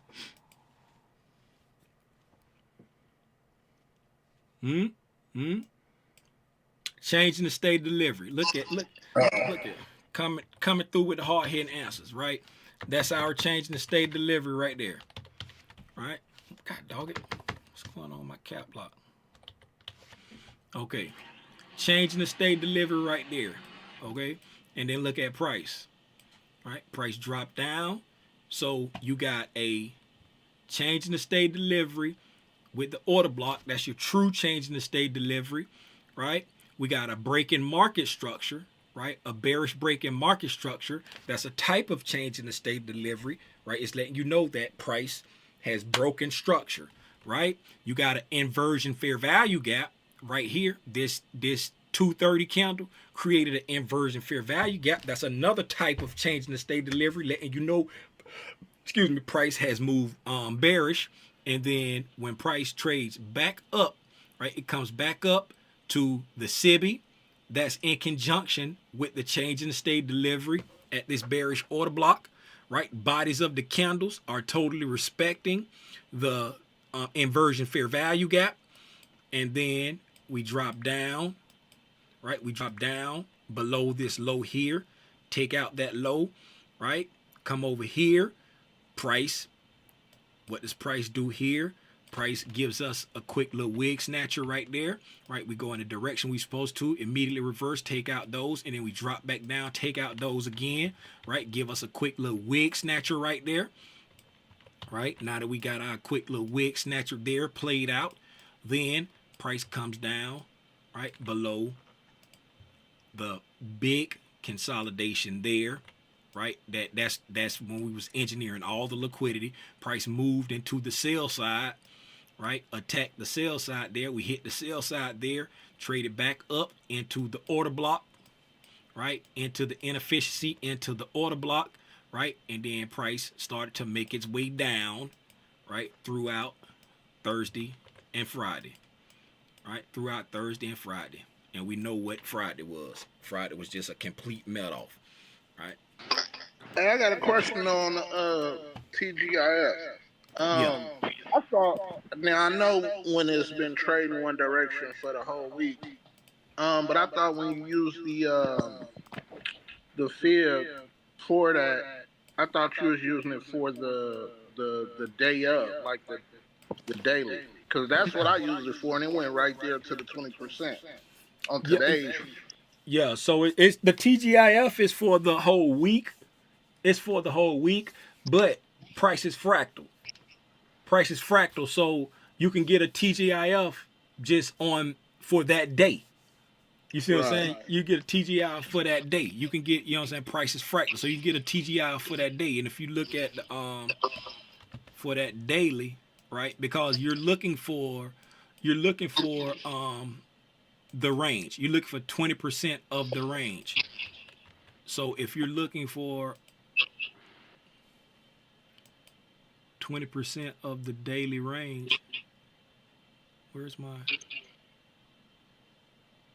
why isn't this clicking? I guess it is clicking. Right. So looking at 20% of the daily range. Right. So now, see, 20% of the daily range, we got that 20% retracement of the daily range. You see what I'm saying? Because price is fractal. It's like price is fractal. So it's like you're looking at, we've been trading predominantly down all day, right? Just like we've been trading predominantly down all week, but we've been trading predominantly down all day, right? And then we got a 20% retracement of the day. You see what I'm saying? Yeah, where you were saying they engineering their liquidity to sell their positions. Yes, down here where you doing the profit taking, right? That profit taking gave us a 20% retracement right there. Just touched above it just a little bit. Because everything about the concepts are fractal. Price is fractal. You see what I'm saying? It's the same concept. Like for a day that's been like, this is the day, right? From there to, let me put the lines on these here. 0 and 1. Right? That's the high of the day, the low of the day, right? And what have we done predominantly all day? It's been predominantly down, right? And then we got a 20% retracement of this predominantly down day, right? And it's the same thing when you're looking at TGIF, and the TGIF is for the week, right? So we've been predominantly down all week, right? And then you can look for a TGIF setup, right? And then that's why I'm saying, if you don't get the TGIF on Friday, he's also taught that you can possibly look for it still on, like if it's still showing a willingness to pull back up into that range, then you could use that as a target for getting that TGIF on the next trading day. And then I just look at stuff like that where y'all always hear me say the algorithm don't care nothing about our man-made stops.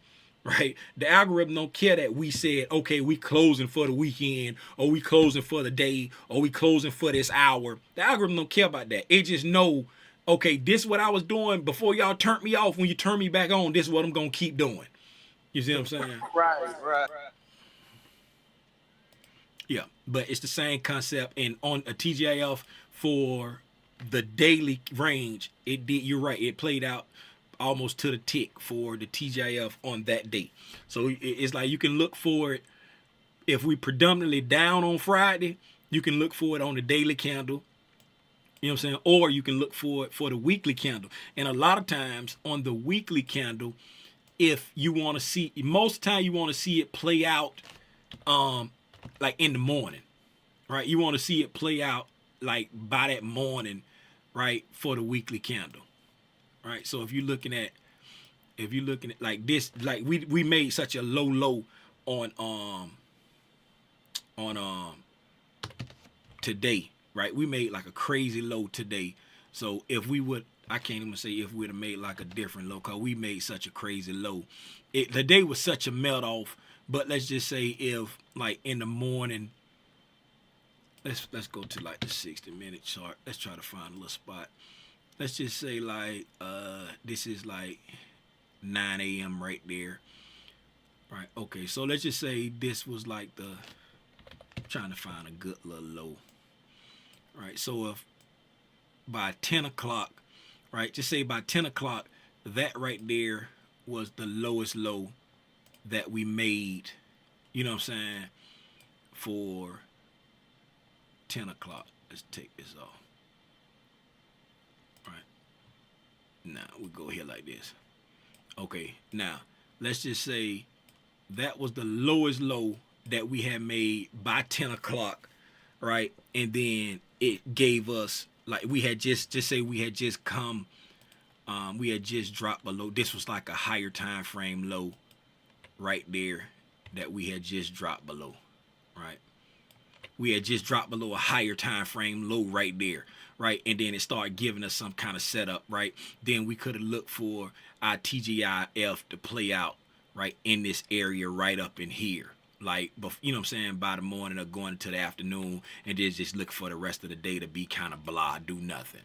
You know what I'm saying? And that would have been the TGIF on the entire week. But since the day was such a bleed off, you know what I'm saying, today was such a bleed off that the TGIF end up playing out just on the Friday candle, because all we did, by the time we made the low of the day, it was already at 145. You see what I'm saying? Like, we already, the low of the day was already at 145. So we was like bleeding, but we just bled through the time that you're really looking for the TGIF. Instead of making it like this is the 11 o'clock low right there, instead of like making a low there at 11 and then retracing back up to that area, but price hadn't gotten to anything of importance around that time, right? We was almost at a new day opening gap right there. And earlier today when I was watching price, there's another new day opening gap that we were near, and out because I was looking at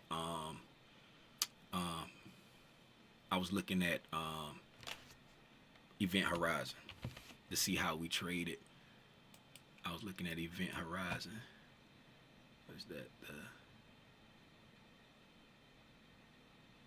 Is that at the 13th?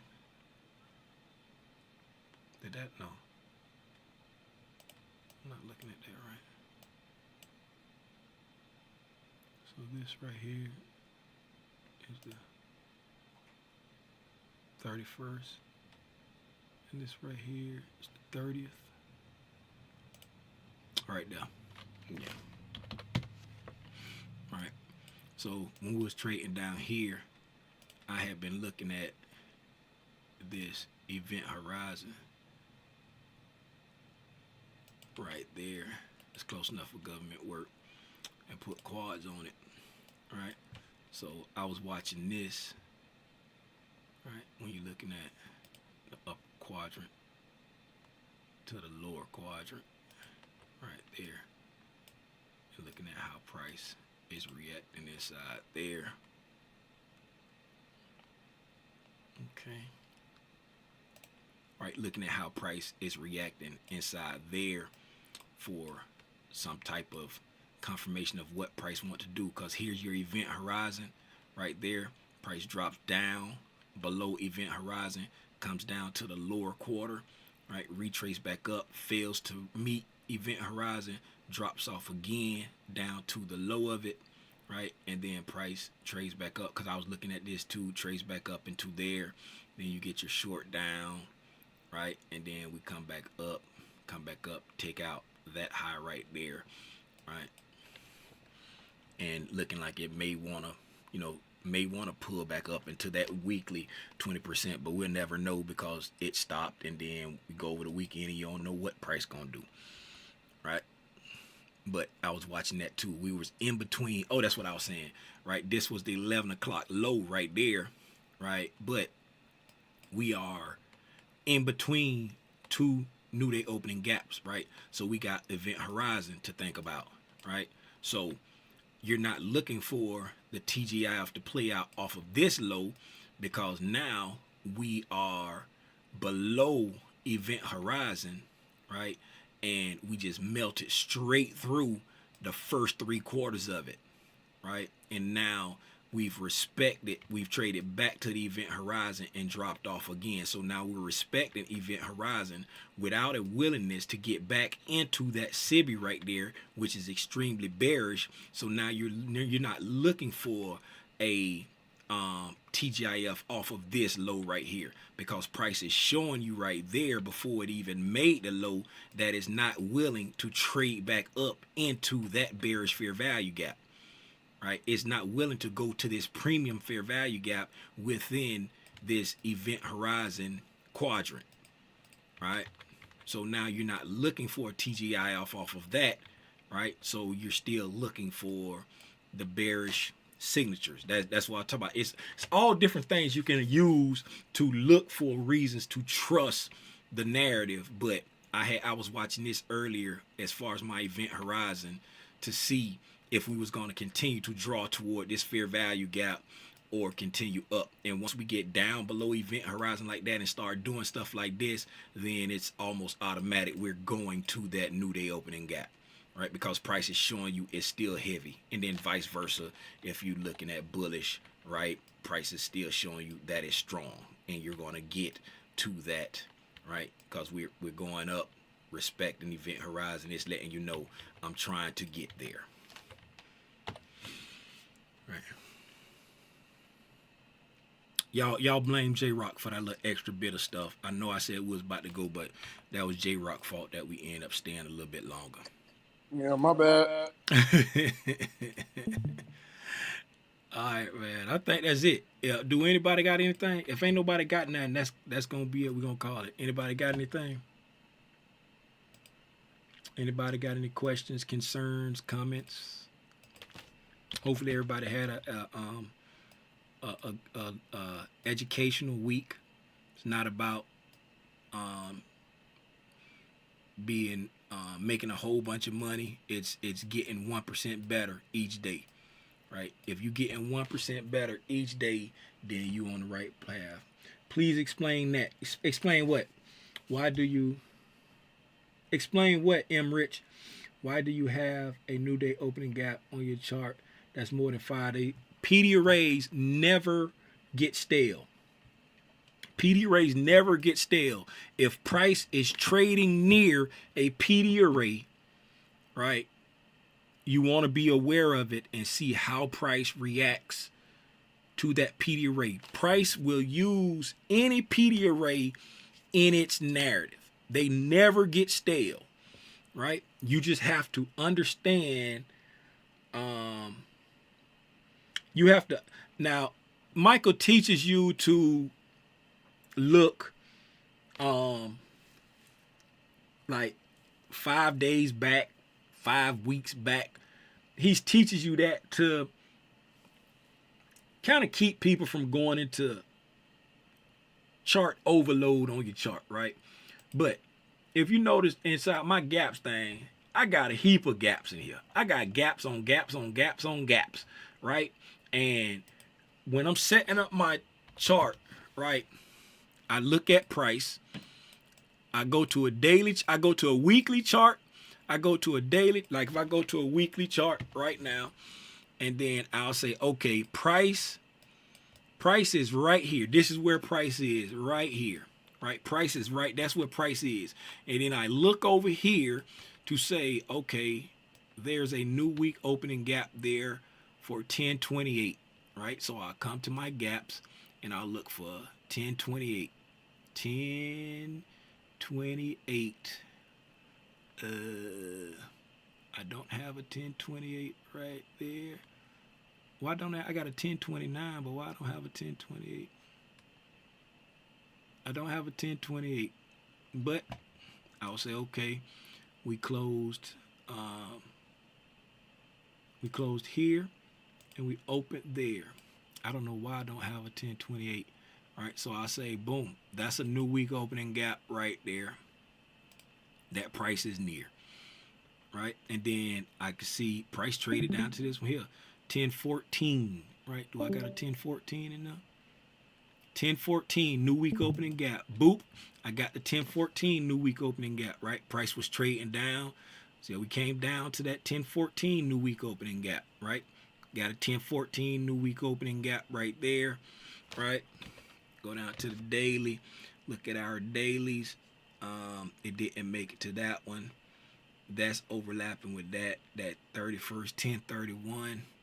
I could have used that daily right there instead of that old weekly, right? You got a weekly new day opening gap. You got a daily new week opening gap there.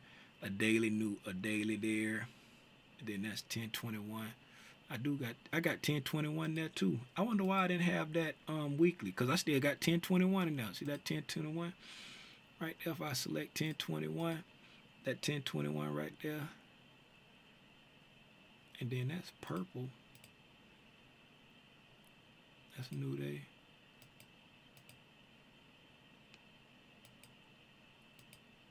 Right, that 1021 got a new week there. Oh, that's probably what happened. That 1021, it says new week opening gap. That's probably what happened.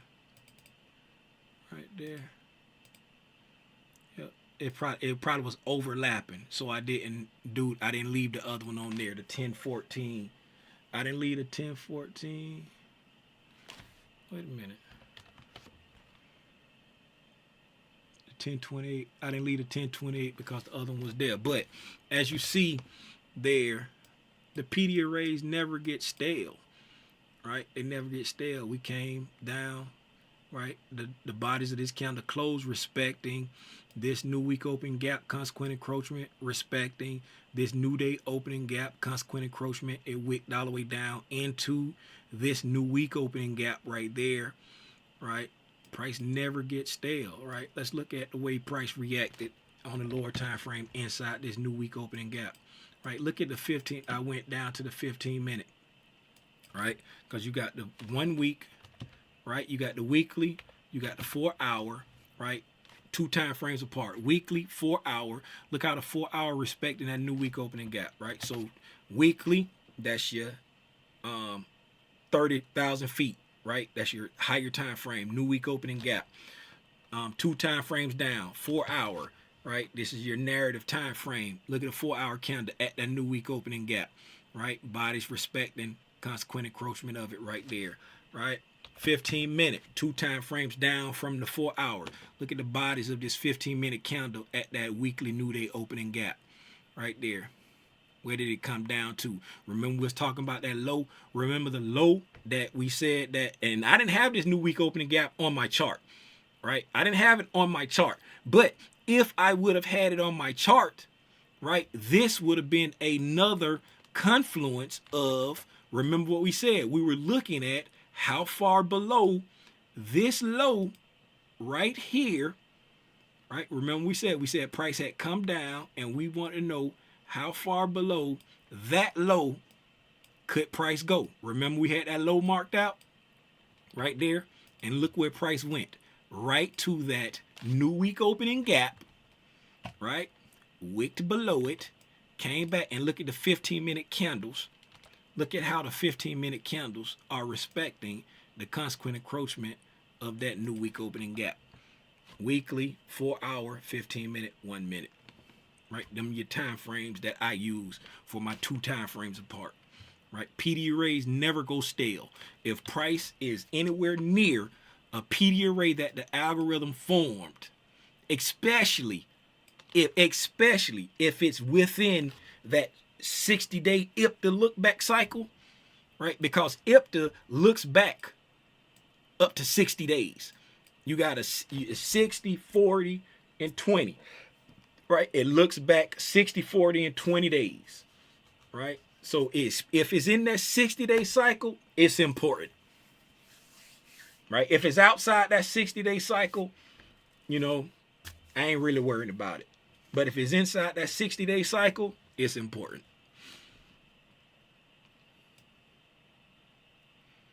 All right.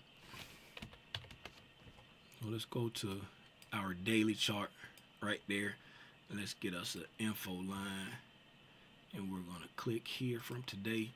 And then we're going to stretch this back there to 60 bars. That's 60 trading days right there.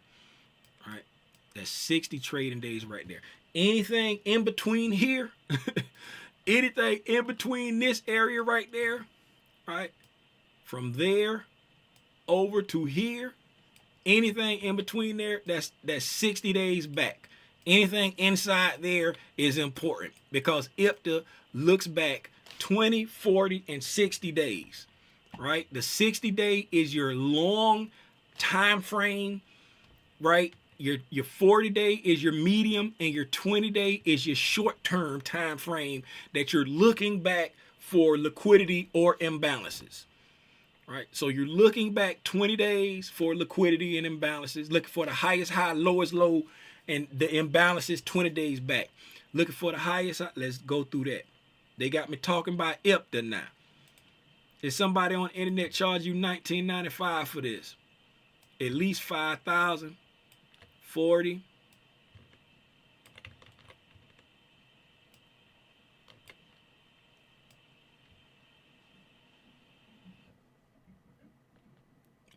$20. All right. So you got, and then it looks backwards and forwards, right?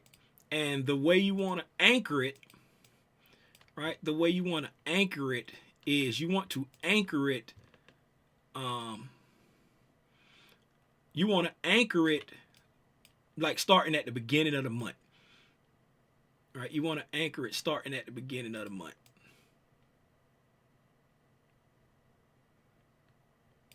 That's when you really want to, like, starting at the beginning of the month, and especially if you just like had some kind of shift, if you just had some kind of market structure shift, that's another good time to be trying to anchor it. But you want to anchor it starting at the beginning of the month.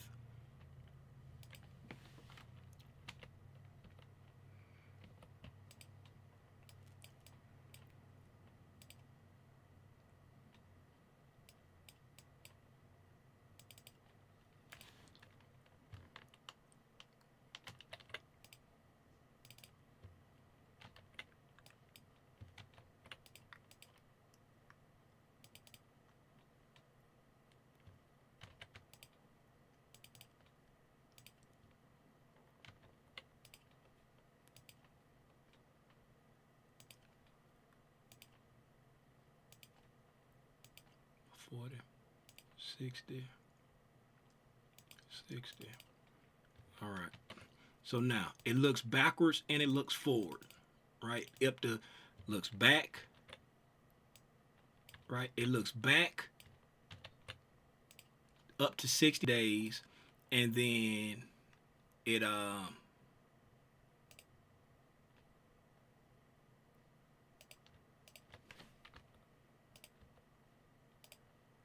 it looks back up to 60 days, and then you can use it to project forward.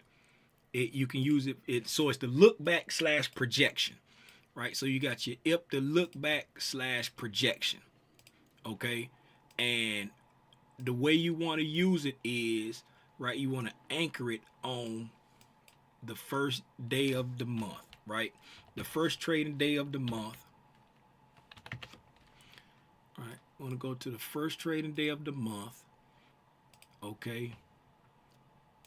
And then once you go to the first trading day of the month, now let's go to the days, and it still don't want to move because I had already anchored it there. So we're going to grab it and move it like this.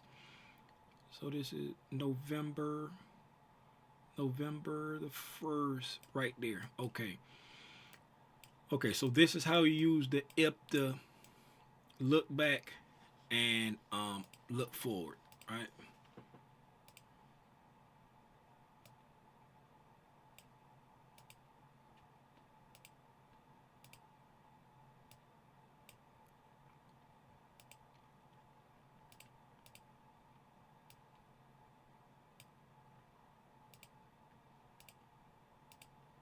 Okay.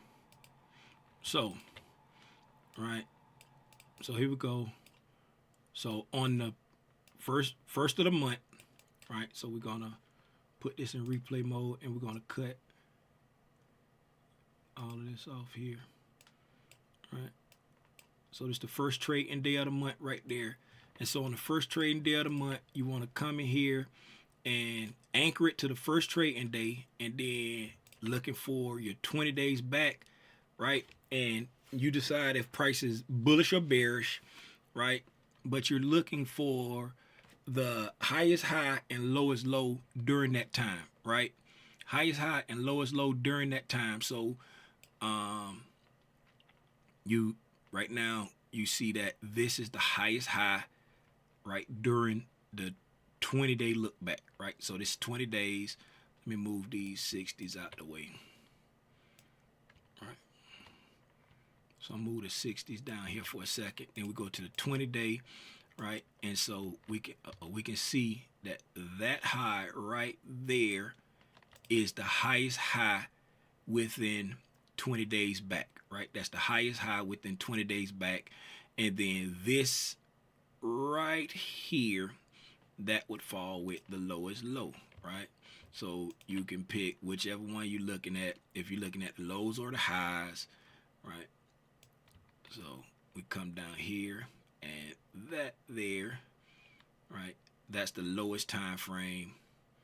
That's the lowest low during like the 20 days right there. Okay, so we're just gonna put it on the highest high right there. And then we look at 40 days, right? So for 40 days back, there's no high over here within the 40 days, right, that we want to look at, because we looked at that high for the 20 days, right? So we'll look for 40 days back. We'll say this right here, go 40 days back.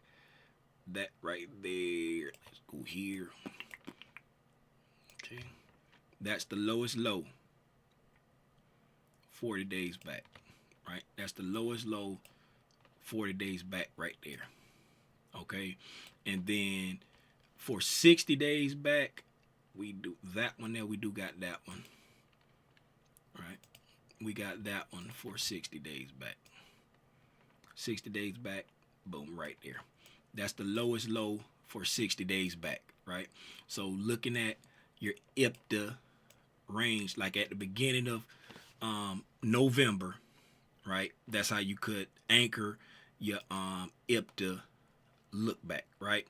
So looking forward, right? Looking forward, if you anticipating to sweep this high or take this low, right? Because it's the lower high during that time, you're looking for it to transpire within these 20 days right here. You're looking for that to transpire within that 20-day time period, right? Either sweeping that high or sweeping that low within that 20-day time period, right? And then within this 40-day time period, right, you're looking to sweep that low, right? If price starts to break bearish, you're looking for price to sweep that low, right? We don't have any, this is the only high that we got right here. So it's outside of there. So we just looking at the low, because this don't fall within that. So if price start getting bearish, you look for that. But for now, 20, 40, and 60, this is the highest high for everything, right? For 20, 40, and 60. That's why I just marked that on the 20, and then the 40 and 60, I just marked out the lows, because this high is the highest high that falls within the 60-day time period. You see what I'm saying? That's the highest high. And then the next thing all we got is the all-time high over there, but that falls outside of the 60-day time period, right? But if price got animated and take it out, right? If price got animated and take that out, that would be like a major spot taking, and then you could be looking at these points down there. But for right now, these are all of the, you know what I'm saying? That's the highest point for everything, right? And now let's take this off. Boop, we go there, and now we see that price, right? Price chose to take out the high, right? Price chose to take out the high. So now that price has taken out the high, right? You can always adjust your IPTA whenever you want, right? But based off of the just the start of the month, right? Within this 20-day period, right? We engaged that liquidity, right? We engaged that liquidity within this 20-day period, and then we also made all-time new highs. So now something significant has happened right there. So now you want price to go ahead and form out its structure, and then if you only update yours once a month, right, now you can have now that you're at all-time new highs, now you got short-term liquidity there in there. If price starts getting animated to the downside, right, you can look for it possibly reaching into this here. And what else do you have in there? You also look for PDub rate, look for imbalances, right? So inside this 40 day look back, right, from when you opened it, right, you have a daily imbalance down here, right? You got a daily imbalance down there inside this 40-day look back right there. Okay, we also have some other sell side in there, but this is the lowest low that's there, and then this is, well, the only imbalance. You don't have any other imbalance. This also happens to be the lowest imbalance down there too, right? We traded into this one, but we got this breakaway gap down there if price decides it wants to get animated, right? If it comes down here and hits that low, right? Now price can sweep this to use it for rocket fuel to go up, right? Or price could hit when price hit this, or if price hit that, you want price to show you, does it want to get below it? And if price does want to get below it, what can you look for within the IP to look back? We got a daily fair value gap inside this 40-day look back, right? We got a swing low inside this 40-day look back, right? And then we got a swing low over here inside the 60-day look back, right? Those can give you targets to look for, you know, if price starts to get animated, right? Do I think it's going to go way down there? Nah, I don't. I think price is bullish for the end of the year. So I would love to see price, you know, either leave this as a breakaway gap or tap this sell side liquidity to go up, right? Because that would give us a wig snatcher on the daily chart. Go up in the right direction, come down, take out the lows, and then continue to march up. Right, and then you can also update your IPTA every day if you want to, right? If you want to update it every day, now you come over here to this day. That's the last trading day, right there. Okay, and then we got in the 20-day look back, right? This is our lowest low, right there in the 20-day look back, right? That's our lowest low. That right there is the highest high for all of them. Right, so that's your highest. That's your highest high for all of them. The 20, 40, and 60-day look back. That's your lowest low for the 20-day look back. All right, that right there is your lowest low for the 40-day look back. Right there. If you want to, since it's so close to that one, you can just say this, but right now that's the lowest low. But since it's so close to that, you can come down and use that one there because it's, you know, close enough for government work there. And then for the 60-day look back, right, that would be your lowest low for the 60-day look back. So short term within the next 20 days, right, and then this would start December right here, right? That starts December, so you would want to reset right there because they're starting a new month. You would want to reset right there. So within this, will give you 20 days from this day right here. But you want to see with it, if you update it every day, you want to see within this time frame right there, right? Do you engage this low, right? Or do you engage this high? So that's your lowest low. That's your highest high during this window, right? Look for price to engage one. Like I said, it'll be nice if we engage this, right? Because it can use this as rocket fuel to go up, right? We already went in a direction, right? And then come back down, right? To come back down and take that out would be my favorite signature to go up right there. And that's the lowest low within 20 days back. Take it out, go back, take out the high within these 20 days.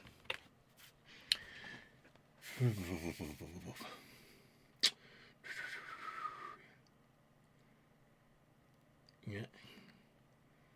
You're welcome. What's up, 80? If you get that low to the lower, if it gets that low to the lower Bissy, I would think it will make a liquidity leg in that. No. What's up, Rice in a Bowl? You said if you get, hold up, 80, say that. If it gets to that low,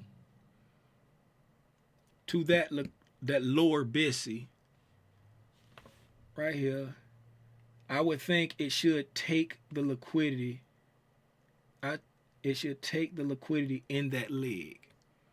Talk about coming here. You saying if it get here, that it should come there? Is that what you asking? Lower? Down here? Talk about down here.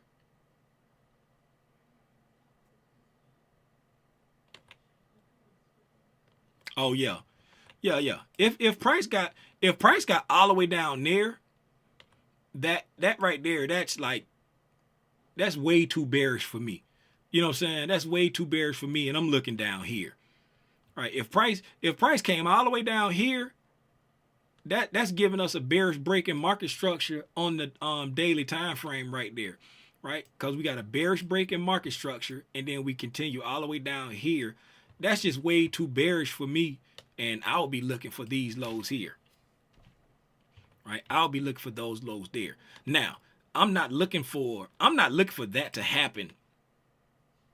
And the reason why I'm not looking for that to happen is because we've been having a bullish year, right? And historically with the stock market, if you've had a bullish year, especially during an election year, you're going to end the year bullish, right?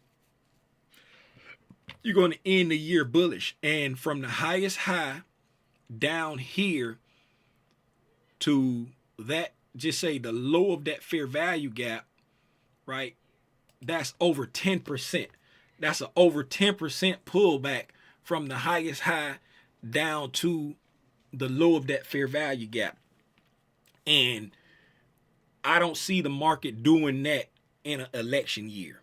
I don't see us doing this in the fourth quarter of an election year, because we are in the fourth quarter right now. We started the fourth quarter in October, right? So I don't see the second half, because we got October, November, and December. I don't see the second half of this fourth quarter losing 10 to 11% on an election year, right? Because they retail in the whole world relates the stock market to the economy, right? And they're not going to let the stock market crash on an election year, because the Fed already fighting with the president, because the president don't like the Fed president, and the Republicans think the Feds cater to the Democrats, because the Democrats, the Feds give a lot of money to the Democratic Party. So it's like the Feds ain't gonna let it crash, because then that's gonna give the president power to say, hey, you need to get out of there, Powell. And Powell gonna be like, hey, I'm an independent entity, you can't tell me what to do. And everybody want to keep it pumped up. Everybody want the economy to look good. So that's the only reason why I don't see that happening, right? That's just my personal opinion. But I would love to see, at technical wise, I would love to see a sweep of this and then go up. If we were to sweep this and start to displace lower, right, then I would be like, okay, we're going a lot farther than I thought. Then I would start looking there. Do we got to get there? No. But I would be looking for signatures to show me, are we going to continue or are we going to reverse? But like I say, we're going into December. I just want to see a sweep and then a Santa rally. All right? A sweep and a Santa rally.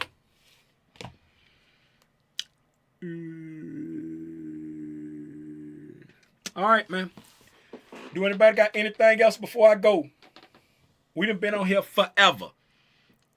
It's 2 hours and 30 minutes. I'm sorry. I see. I don't usually apply those SMC trading, but I should apply seasonality market. Yeah, the market use all of the algorithm use all of that stuff. Seasonality, market trends, sentiment. The algorithm use all, like the news events, right? It use all that stuff to push price to where it wants to go, and use all of that stuff. I just want to say, Tim, up here regularly, here on a Friday night, teaching and giving us his time, only wishing. Hey, I appreciate that, 80. I appreciate that, man. Hey, man, I be doing this because I love it. And plus, my wife on a girls trip, man, the only thing that's making me want to get off here right now is that I'm hungry. That's it, man. Hey, but before we get out of here, I was thinking about my brother today. For those who don't know what I'm talking about, We lost my brother, my older brother. We lost him. Anthony Gerard Brown Sr., aka G-Man. You feel me? We lost G-Man. Can y'all see that? We lost G-Man. I got all kind of memorabilia. My nieces and nephews are so ghetto. They are. Boy, when I went to my brother's funeral, I said, this is one of the most ghetto funerals, right? I got all kind of memorabilia. I got fans. I got church fans, right? Church fans. Got his obituary, right? Got his obituary. I got a Rice Krispie treat. Rice Krispie treat. I got a bottle of water. I got a bottle of water. I got all kind of memorabilia of old Dirty Face, right? Got all kind of, but I said all that to say, man, I was thinking about my brother today, and got a little choked up. I miss old Dirty. Got a little choked up, but I'm saying all that to say, take advantage of today, man. Take advantage of today while you still can. Let your loved ones know that you love them. Don't just say it. Don't just show it. Say it, show it, and confirm it. How do you show it? How do you open up the lines of communication? Right? Open up the lines of communication so that you understand their love language. If their love language is words of affirmation, don't shower them with gifts. They're not going to receive that love, right? If their love language is physical touch, don't give them words of affirmation all the time. They're not going to receive that. Speak in the language that they need to receive the love that you're trying to show to them. And vice versa. Vice versa. Right? Do me a favor, man. Go in the next room, hug your spouse, say, babe, I love you. Hug your kids. Say, babe, I love you. If you blessed enough for your mother and your father to be here still with you on this earth breathing, call them up. Say, hey, mama, hey, daddy, I was thinking about you. I love you, baby. Go by your mama house. I went by my mama house today and hung out with her, took a trash out for her. Go by your mama house, say, hey, what's up, girl? I was thinking about you. Take a trash out. Take a car to the car wash. Wash her car for her. Let her know that she's appreciated. Let your daddy know that he appreciated, man. Hey, man, till the next time I decide to jump on Al Gore's internet and share my thoughts on this thing that we call price action, it's your boy, Timothy Lee Rogers Sr., a.k.a. Aranya Grande. That's Big Spider for those that don't hablo español. Y'all be safe out here in these trading streets, man. I'm gone.